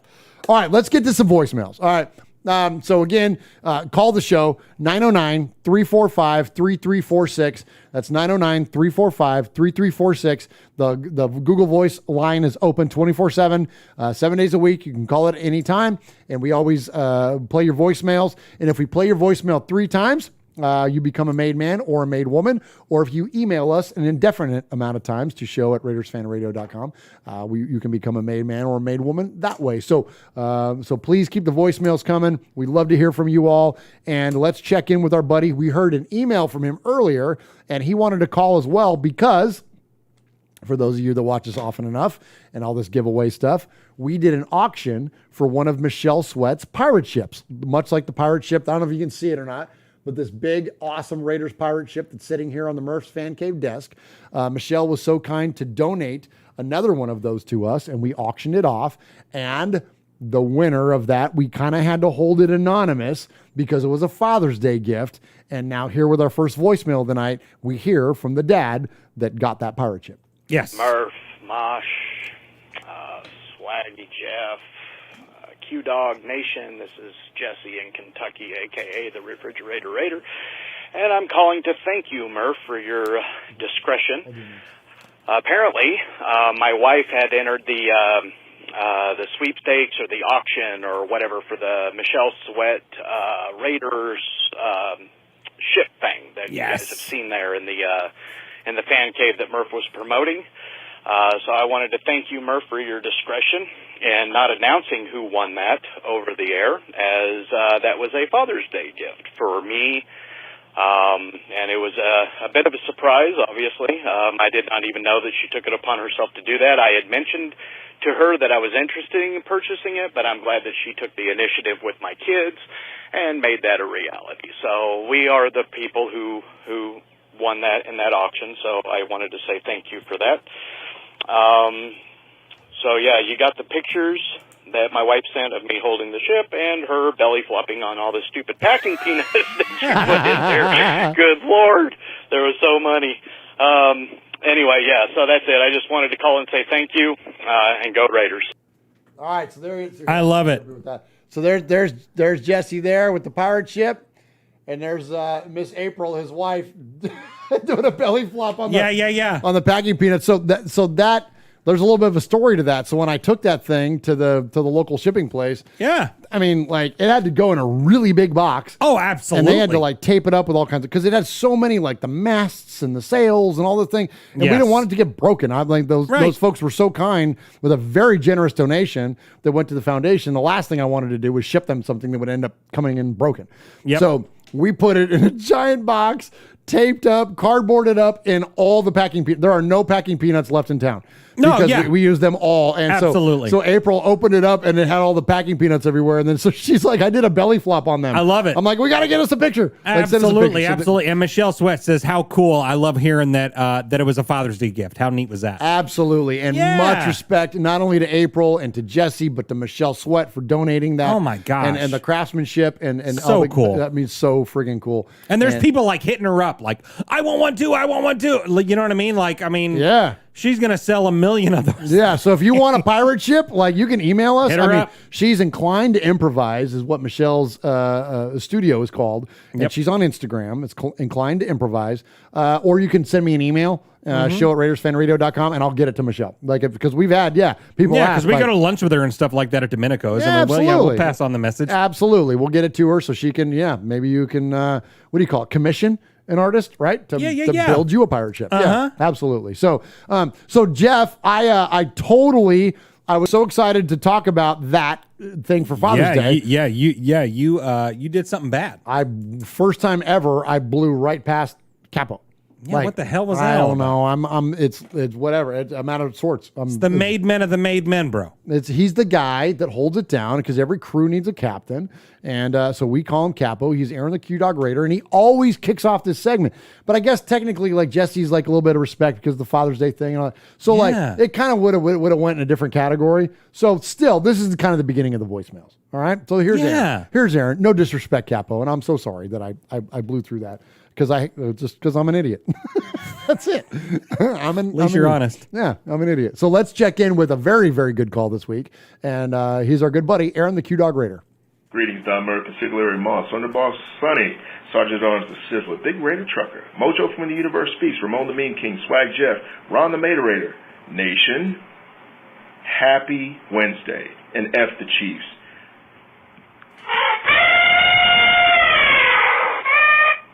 May as well address the elephant in the room. Carl Nassib making history with an announcement which reverberates across the nation. With a 1-minute Instagram video, the 28-year-old single-handedly gained visibility within the country's most popular professional sport. And, his statement emphasized, the monumental impact that accepting adults can have on young people who happen to be LGBTQ+ in that population. Now, Nassib said he's donating $100,000 to the Trevor Project, which supports and prevents suicides amongst that high suicidal youth demographic. The Raiders and the NFL both announced matching $100,000 donations, which, of course, Nassib himself is going to make. Now, the Raiders on Tuesday, according to ESPN's Adam Schefter, who tweeted yesterday that the number 94 jersey is now the top-selling NFL jersey across Fanatics.com network since making his announcement. Not surprisingly, that one-day sale has eclipsed the number 20 Damon Arnett, number 24 Abram, and all 96 and 99 baby Cleveland Farrell sales combined for the entire year. Former running back Dave Capay, an openly gay 78-year-old man who played on 5 different NFL teams from 1964 to 1972, has been providing a lot of interviews these past few days praising Nassib's courage to the media, plus a handful of other NFL players who have followed in Capay's footsteps in coming out after hanging up their cleats respectively, to include former Missouri standout defensive end Michael Sam, previously who came out before the 2014 draft but never played a single regular season game for any club, tweeted out his applause for Nassib's announcement. Even Kentucky basketball legend, former NBA All-Star and master Twitter influencer King Rex Chapman commented, "Representation matters." Former NBA player Rex Chapman said on MSNBC, and you can bet your bottom dollar yesterday Carl Nassib just saved lives. The nation should accept Nassib. Who cares? I mean, honestly, who chooses to love another person or how they choose to love another person?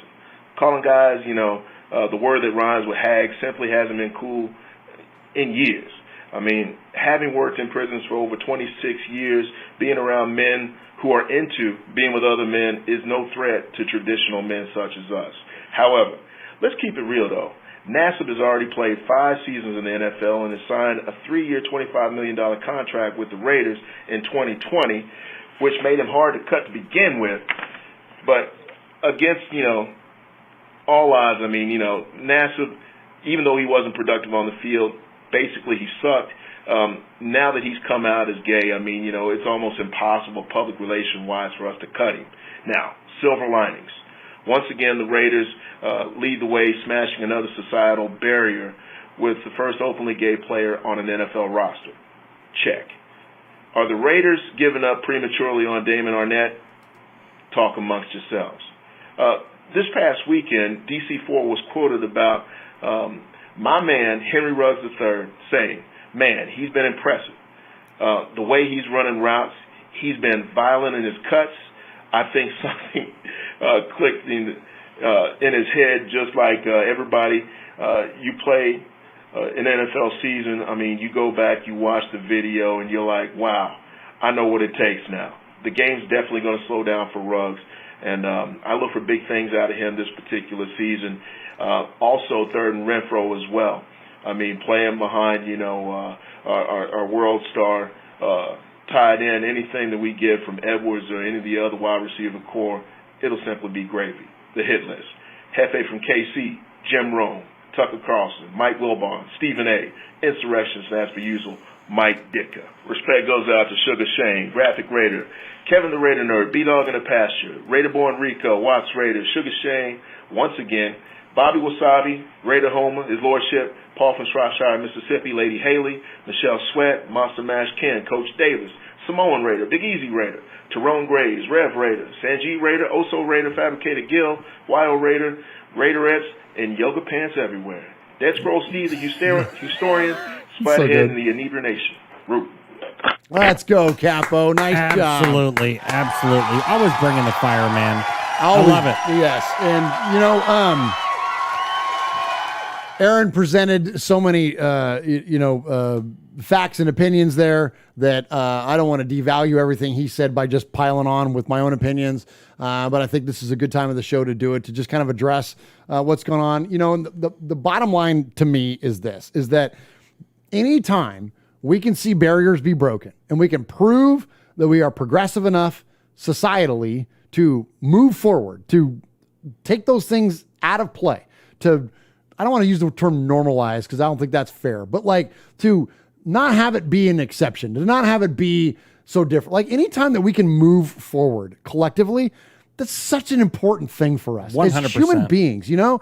And so for the Raiders, for this team that we love to represent this now, you know, another area of life where we have broken through, and to go back when it was Al Davis recruiting from historically black colleges, the first African-American head coach, the first Latino head coach, the first female, executive, on and on and on, all the things that the Raiders have done. And to now have this be part of it and Nassib's story be a Raiders story. Look, if you can't get behind that, then I'm sorry. I'm not your person. Yep. And you're not my people. If you can't get behind the idea that it's not up to you to define who loves who, like if it's not up to you to define the idea that we are called to love others first and foremost, whether you're a Christ follower or not, or whatever, creed you follow, whatever. The bottom line is we are called to love our fellow human beings. And if you can't understand the importance of this type of a moment and respect and the courage that's behind all that, I'm sorry. Then turn off our show, because you're living in another world, in a dark past that 100%. Sorry, man. Like, we're not for you. And that said too, Carl Nassib, dude, I hope you play well. I hope you play well, because I think the unfortunate side of players that put themselves out there, I'm not comparing the scenarios between the two, but I am going to compare their idea that they're stepping out away from the quote norm. When you look at a guy like Kaepernick, okay? You look at a guy like Nass, again, completely different causes. I'm not matching those up. But what I am saying is that they're putting themselves out there in a way that's not conventional. It's not normal to the NFL. When you do that, you have now a spotlight on you. And if you don't play well, I would hate for Nassib's narrative to get turned in any kind of way, because like Capo brilliantly detailed there, like there's going to be that criticism of him that like the Raiders, like if they cut him now, it would be a PR nightmare for them regardless. And I felt that was the same way about Kaepernick. Everybody forgot, even my brother, who's a diehard Niner fan, was not a fan of Kaepernick way before he ever demonstrated and took a knee and did any of that kind of stuff, because he wasn't playing very well. My brother was like, the guy sucks. Like, he's not a great quarterback anymore. That's why he wasn't a quarterback in the league anymore. It had nothing to do with his platform. It had nothing to do. But what will happen, the narrative, media-wise, whatever, that becomes then formed, and it warps what the whole point was to begin with. And that's what I hope doesn't happen here. Right. I hope Nassib balls out, because I don't want to see his narrative get warped. I hope that where we're at today and what he had to express this week, that carries and follows him and defines his legacy going forward as a Raider, as a human being. Right. And so that's what I hope happens. That's my prayer in it. And wish him the absolute best and all the respect, all the love from us here at Raiders Fan Radio. Dude, like, you got to talk about bravery, dude. Like, and look, absolutely. Go, please, you talk. Well, yeah, and I don't have much to add to what you said right there, but regardless as to what the narrative is, and regardless as to how he plays, I give him a lot of respect for standing up and being himself. I love that. I think that's, extremely brave of him. And I think it's going to open a lot of doors, there's not a whole lot of openly gay athletes. Period. Especially male athletes. It depends. Not in team sports, anyways. Individual sports, sure. Diving and figure skating and things like that. Sure. But in team sports, baseball, and especially the big four. You can count on one hand how many. The first one that comes to my head is Megan Rapinoe from the U.S. women's soccer team. Openly gay woman and all that stuff. But I guess, and shame on me, I said, and I kind of profiled there. I said team sports. You're right. A lot of females. Not a lot of guys. Not a lot of men. Sports, and that's what I'm saying. So I think that this breaks an amazing barrier for gay male athletes. Much respect, and we salute you. And yes, as Raider Nation, as people, as human beings, we're called to love you, and we love you. and we respect you. And yes, absolutely. Kudos to you, man. Cheers. Hats off to you, Carl Nassib, man. Absolutely. Much respect from us here at Raiders Fan Radio. Absolutely. All right, so look, this was the dominant Raiders story of the week, and our good friend in Houston. And shout out to everyone that's bought Nassib jerseys. Yeah, so we covered that briefly in the rundown, but how cool is that, dude? He's the number one selling jersey on Fanatics right now. Love that. I mean, if that doesn't show that, love everybody, I mean, that's huge. Look, and you know what? And this is where I say, are you a Raider fan? Anybody that would have whatever kind of thought, whatever about, what his announcement was and around the choices that he's making. Number one, are you a Raider fan? Are you defined by your Raider fandom? If you are, there's a Raider that has the number one selling jersey in the country. I don't care why. I love the idea that the number one selling jersey in our country is a freaking Raider. That's badass, man. Whatever. All right. Again, if you can't get on board with it, then whatever. Go watch something else. There you go. All right. So let's check in with our buddy. This is on the heels of this. This is a very heartfelt voicemail. You can hear it. You can hear it in our good friend Houston Raider Steve. Let's check in with him. Murf, Marsh, Flag Jeff, Nation. This is Houston Raider Steve. I want to address the topic of Carl Nassib. Back when I was in middle school, I had a good friend of mine that was a quiet, introverted track athlete. His name was Jimmy Edley. He was called gay and everything else. He was incessantly called gay by some kids in our class constantly all the time. I didn't know about it. And next thing you know, I'm talking to my mom, and this is about a year or two later, middle school, I think we're like 8th grade, and the neighbor had told her that Jimmy had taken his life because of things. And I told my mom the story about what happened in the showers in the PE class. And I'm thinking about, if Carl Nassib has saved some lives because of people being perceived as being gay or lesbian or whatever, then he's done a great service because, I was called Wolfman because I had hairy legs and everything. So we're all bullied. Kids can be really cruel in middle school and high school. And apparently there's a high rate of teenagers that identify as being gay or lesbian or have been bullied so much. It should be a hate crime law. I think it is for that. But if he saves some lives and everything, I think it's great and everything. So he's just saying that, you are who you are. You're an individual. People should be more compassionate and judge individuals for who they are. And all that really matters is what they do. I mean, I've worked around people that were all different orientations my whole life, and all we cared about is if they were a good person, they treated other people right, and they did their job according to what. So I dedicate my call to my great friend Jimmy Edley. Unfortunately, his life was cut short, and I think about my friend every day, and thinking it's really sad. I wish he would reach out and talk to me about it, but he never did. He suffered in silence. And that's my call. Goodbye. Gosh, so much respect, Houston Raider Steve, and rest in peace to your friend. And those are the kind of stories that come out, and I think that that's something that Capo touched on and something that Houston Raider Steve touched on, that when you have a prominent athlete like this that's willing to make an announcement like they are, you literally could save lives. Again, if you can't get behind the humanity of that, thank you, Steve, for that, sharing that with us. That's an incredible story there. And so again, yeah. Yes. All right. Let's, so we're going to kind of shift gears here. It's a marathon. I don't think we've ever done a 3-hour show before. A 3-hour show. A 3-hour show. All right. So we got 2 more calls to get to, and then we're going to tap out for the night. And then Jeff is going to award us the Sizzler Award. Yes. We're going to announce and then we're going to announce our winner in 13 minutes. Well, yeah. Yeah. So let's go next. Why don't I have it here? I don't have Kill Jadis's. Oh, crap. What'd you do? I didn't upload Kill Jadis. I'm going to go do American Nightmare first, and then we'll come back to Kill Jadis. This is the American Nightmare. I'm a little ill today because there's a debt that needs to be paid. And we are the warriors of the street. And this time around, dues getting ready to be paid. It'll never be over, baby. It'll never be over. Just remember out there, you can say what you want. You can do what you want. But when you put on these colors, the silver and black, baby, you got to know that it'll never be over.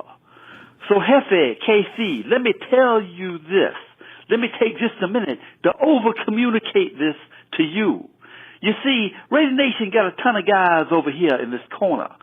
Scotty Steiner, Raider Macho Savage, myself, a whole host of others understand you are now talking to the master of disaster. So, Swag Jeff, why don't you go ahead and blow another Jeff kiss to the members of the McDonald's Army? Because that arrowhead is in for a couple of butt whippings this year, and you heard it from the American Nightmare. Now, Kill Davis, my friend, we fooled them. We fooled them all. That mysterious masquerade between us and Macho Silva distracted the Google voice, and then we delivered off the top rope, baby. Now it's time to focus all our attention, you see, and get that defense to come off the top rope and squash little Froggy wearing that number 15. Bring your steel-toe boots, Raider Nation, because we training now. We training now, but pretty soon it's going to be time. Time to get funky like a monkey and bring down that flaming spear. And that's a fact, Jack. Raider Nation, don't fail me now. Oh, love it, man. Nice job. The American Nightmare. Is that his first call? No, he's been on a few. Oh, I must have been doing selfies. Okay. You weren't here for it. No, that's the American Nightmare Dusty Rhodes impression there. Yeah. Well, I didn't know. You haven't heard that yet. I haven't heard him. He's done a few of those, and it's really good. Like, that's a great impression. I love it. Yeah, good stuff. All right. How many calls is that? He's already made. Oh, he's already made. Oh, okay. Yeah. I think so. Well, that's Tom. That's our buddy. I don't know. We'll have to check the tape. Okay. He should be made. If he's not, he's made now. And we're going to play your music next week because this is a 95-hour show. Oh, my gosh. Okay, I found Kill Jadis' call. Let's check in with that, and then we're going to get out of here. There are no Mondays with Mikey and Murf. Mikey and Murf, no talking Raiders and football dirt. Football dirt. Why are we doing this? Because here we were on Monday, sitting there, ready to see the comeback of Mondays with Mike and Murf. Yeah. But it never came. You know why? I'm guessing it's probably technical difficulty. I think it's a conspiracy, Go Jadis. I think if AKC hacked Mikey Raider's account and caused it blackout, I'll be able to go live. Yeah. Somebody better do something about that guy. I tell you what. Okay, now that is just reaching. I mean, reaching hard. Okay, well, I still am just excited that Mikey and Murf are going to be back soon. Maybe next week they'll be able to do their actual video. But until then, we're going to sit here and we're going to wait. Yeah. Oh, yes, we are. It's definitely nice to see that the show that really got us into both, Murf and Mikey Raider, is coming back and everything. I'm excited. I'm excited to see what they got. I don't know though. Murf might be a little, I don't know. He might need to stretch out his thumbs, and everything. He might be a little out of shape for the thumb dance and everything. He better start working out again. Oh, I'm sure his thumbs are just fine. He's probably been flexing them with weights. He's ready to go out there and thumb dance his way into the Hall of Fame. Yeah. All right. Well, now how about that one thing in training camp? Oh, yes. The hops contest between our quarterback, Derek Carr, and Max Crosby. Yeah. Oh, and clearly showed, though, that Derek Carr's got the edge above Max Crosby. Now, hold on a second. You forget one thing. Max Crosby is 255, while Derek Carr is 210. There's a lot more weight, but even though that the pure athlete that is the Macho Man Raider Savage would have been head above shoulders above him. Yeah. Well, is that all that we have this week? I mean, yeah, pretty much. Well, I think that's it. Catch you later, guys. Oh, yeah. Nice. Nice job, Kill Jadis. That's awesome, dude. Oh, my gosh. So funny. All right, so thank you for all the kind words about Mondays with Mikey and Murf. Yes, Mikey had some more. Who's that? Is that you? Yeah, sorry, it's my brother. Okay. So Mikey had some more technical difficulties, and but we are going to be back on the 28th. So that's this upcoming Monday. Okay. Mondays with Mikey and Murf will be back on Mikey's channel live on the YouTubes. That's On Air Nation, and then we will have the podcast, of course, here on the Murph's Fan Cave network. All right, that's it. Swag Jeff. Gosh, I'm spent. It's a full-on show, bro. I can't. But we're not done. Let's thank the chat. Everybody that's in the chat. Oh my gosh. 3-hour tour in the chat. Thank you so much. Y'all are marathon. Absolutely, yeah. You guys, yeah. The 34 people that are in there right now. Much respect to you. We love you. You're the maid of the maid. We got Aaron the Q-Dog Raider, Lee B, Ron the Mater Raider, Franklin 83, B Al. Who else we got in there? Michelle Sweat's in there. Kill Jadis is in there. Franklin 83. High Five Freddy's in there. We had to put a couple folks in timeout. Yeah, and I figured that was going to come up. Yeah, but that's all right. We just take action. Yeah. See you, bye. Way to hold it down, Ron, and you. Thank you. Yeah. Swift absolutely. Kick in the ass on the way out. You know what I mean? So are we going to do Sizzler first or Cliff Branch? No, we're doing Sizzler first. All right, take it away. We're going to do Sizzler first, and then the Rogues Gallery, and then we're going to announce the winner. Okay. So first off, much respect to Stevie and Annie McLeod for the amazing... where'd the thing go, buddy? It fell on the ground. Oh, it did? Oh. Yeah, fell on the ground. Much respect to Stevie and Annie McLeod out in Scotland for making that mural. So cool out in their garden, the best garden in Raider Nation.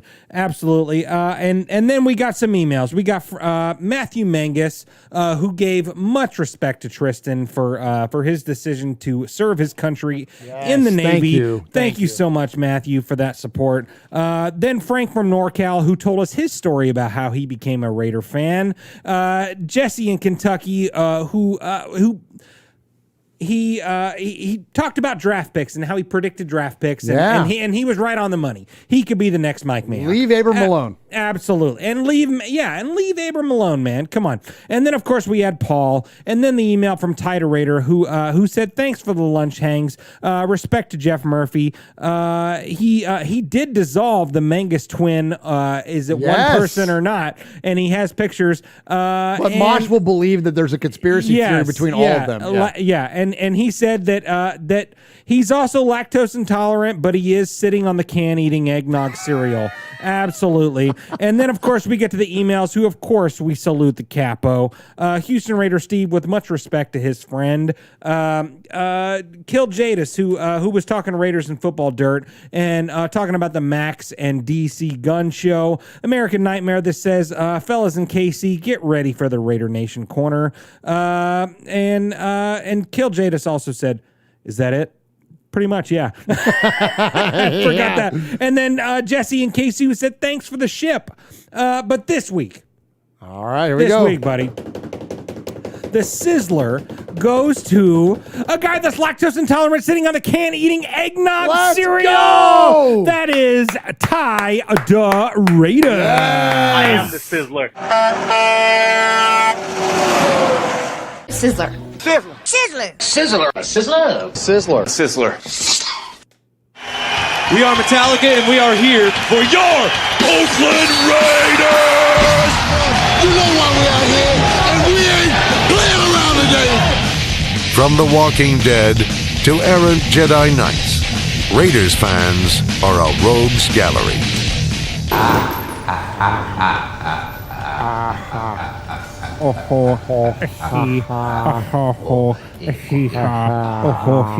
Okay, buddy. Oh, let's do it, man. It's Let's that get time some of the stuff night. away. Here we go. It's that time of the night. I have an empty hat here, and we're gonna break it down. We're gonna break it down so far, and it is closed. The bidding and the purchases of poker chips, it is closed. So we have raised Murf, who is now to my left.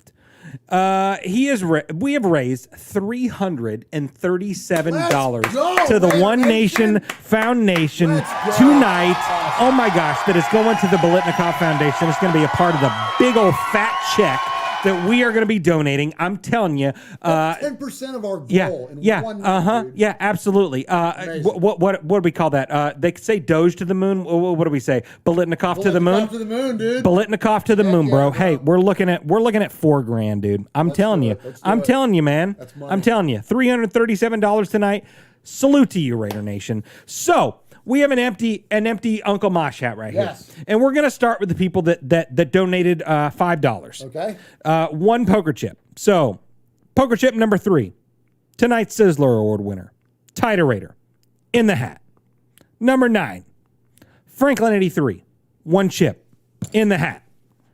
Number 4, Lee B, $5 in the hat.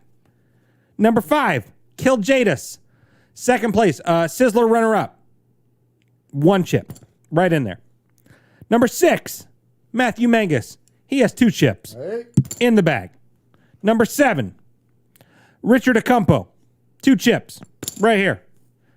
Then number 8, our buddy Michelle Sweat, 1, 2, 3, 4. Nice. Number 12, Foxy Scorpio, 1, 2, 3, 4. How long you been counting, Jeff? Shut up. Number 10, Kevin the Raider Nerd, 5 chips. 1, 2, 3, 4, 5. Then let's go to the big boys, the big spenders. We're going to go number 1, Daniel Mangus. Let's go. 15 chips. 1, 2, 3, 4, 5, 6, 7, 8, 9, 10, 11, 12, 13, 14, 15. Right there. Okay. Number 2, Mike Nezer. Nice. 10. 1, 2, 3, 4, 5, 6, 7, 8, 9, 10. Right there. And then the big dog. The big dog. The big dog, man. Big Bass Raider. 20 poker chips. Oh my gosh. Right there. 20 poker chips. Okay, now I'm going to shake it up. Yeah, you got to give it a good mix there. Yeah, man. we got to give it a good mix. Give it a good mix. We got to give it a good mix. Oh, you drop it. That's okay. Shit. Shoot. All right, there you go. Okay, yeah. Give it a good mix. Give it a good mix. Okay. Am I picking or you picking? You're picking, man. Okay. It's Murph's Fan Cave. Okay. You're up. Okay. So, Michelle Sweat, you're number 8. Okay. Okay, am I ready? Keep mixing. Keep mixing. Oh, you bastard. You told me to keep mixing. Well, don't mix out of the hole. Hold it tighter. Okay. Hold it. Hey. Okay, ready? 1, 2, 3. Pick one. What is it? Number 11. Big Bass Raider. Big Bass Raider. Yeah. He came in clutch. He had 20 chips. And that's what happens when you buy the most chips. The chance of you winning the prize is significant. So not only are we going to send you this Cliff Branch signed, authenticated photo, but you know what? You're going to get the chip that says number 11 as well. Send you the poker chip also. Absolutely. Congratulations, money, Big Bass Raider. Please email us show@RaidersFanRadio.com. With your address. Yeah, because we want to send this to you. Yeah. Big Bass Raider, please send us your contact info because you have won the Cliff Branch authenticated signed 8x10 photo. Thank you so much for doing that. And thank you to everyone that donated. Oh my gosh, $337 tonight, bro. That's the most we've ever raised in a single show. I mean, hands down. Hands down. Franklin 83, he's very upset because his one chip did not win. I love it how he says, come on, one chip, do your thing. All right, boys and girls, pay attention. Wrong button. That's okay. All right, thank you so much, all of you. Thank you for hanging in there for this marathon. Oh my gosh, the 3 hours. First Over time 3 hours. ever we've done a 3-hour plus show, so we won't keep you any longer. I'm just going to tell you, we love you. We thank you. We are so amazingly humbled by your generosity, and we are thankful that you are enabling us to present this donation to the Bolitnikovs on your behalf. Thank you, Raider Nation. We love you. We are going to see you next week, I think. We are definitely going to see you on the 14th of July for the Fannies. Stay tuned for the Fannies. And I'm going to turn over to Swag Jeff. Thank you so much. Love you guys. Have a good night. Yes, yeah. And thanks to everyone in the chat. Tighter Raider, Ron the Mater Raider for holding it down and kicking people out that say bad things.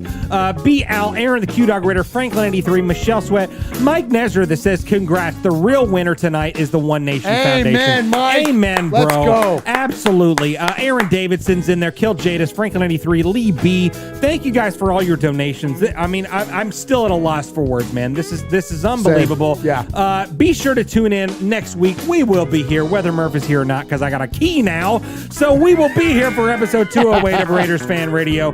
Thank you guys for joining us for another wonderful episode where we take a lighter side journey into the dark side. And remember, here at Raiders Fan Radio, what happens in Vegas started in Oakland. Good night, everybody. Thank you so much.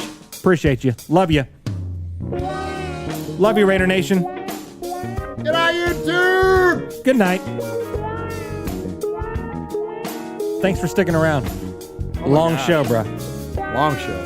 Yeah. I'm about to break it up into 2 parts. Do it. Okay.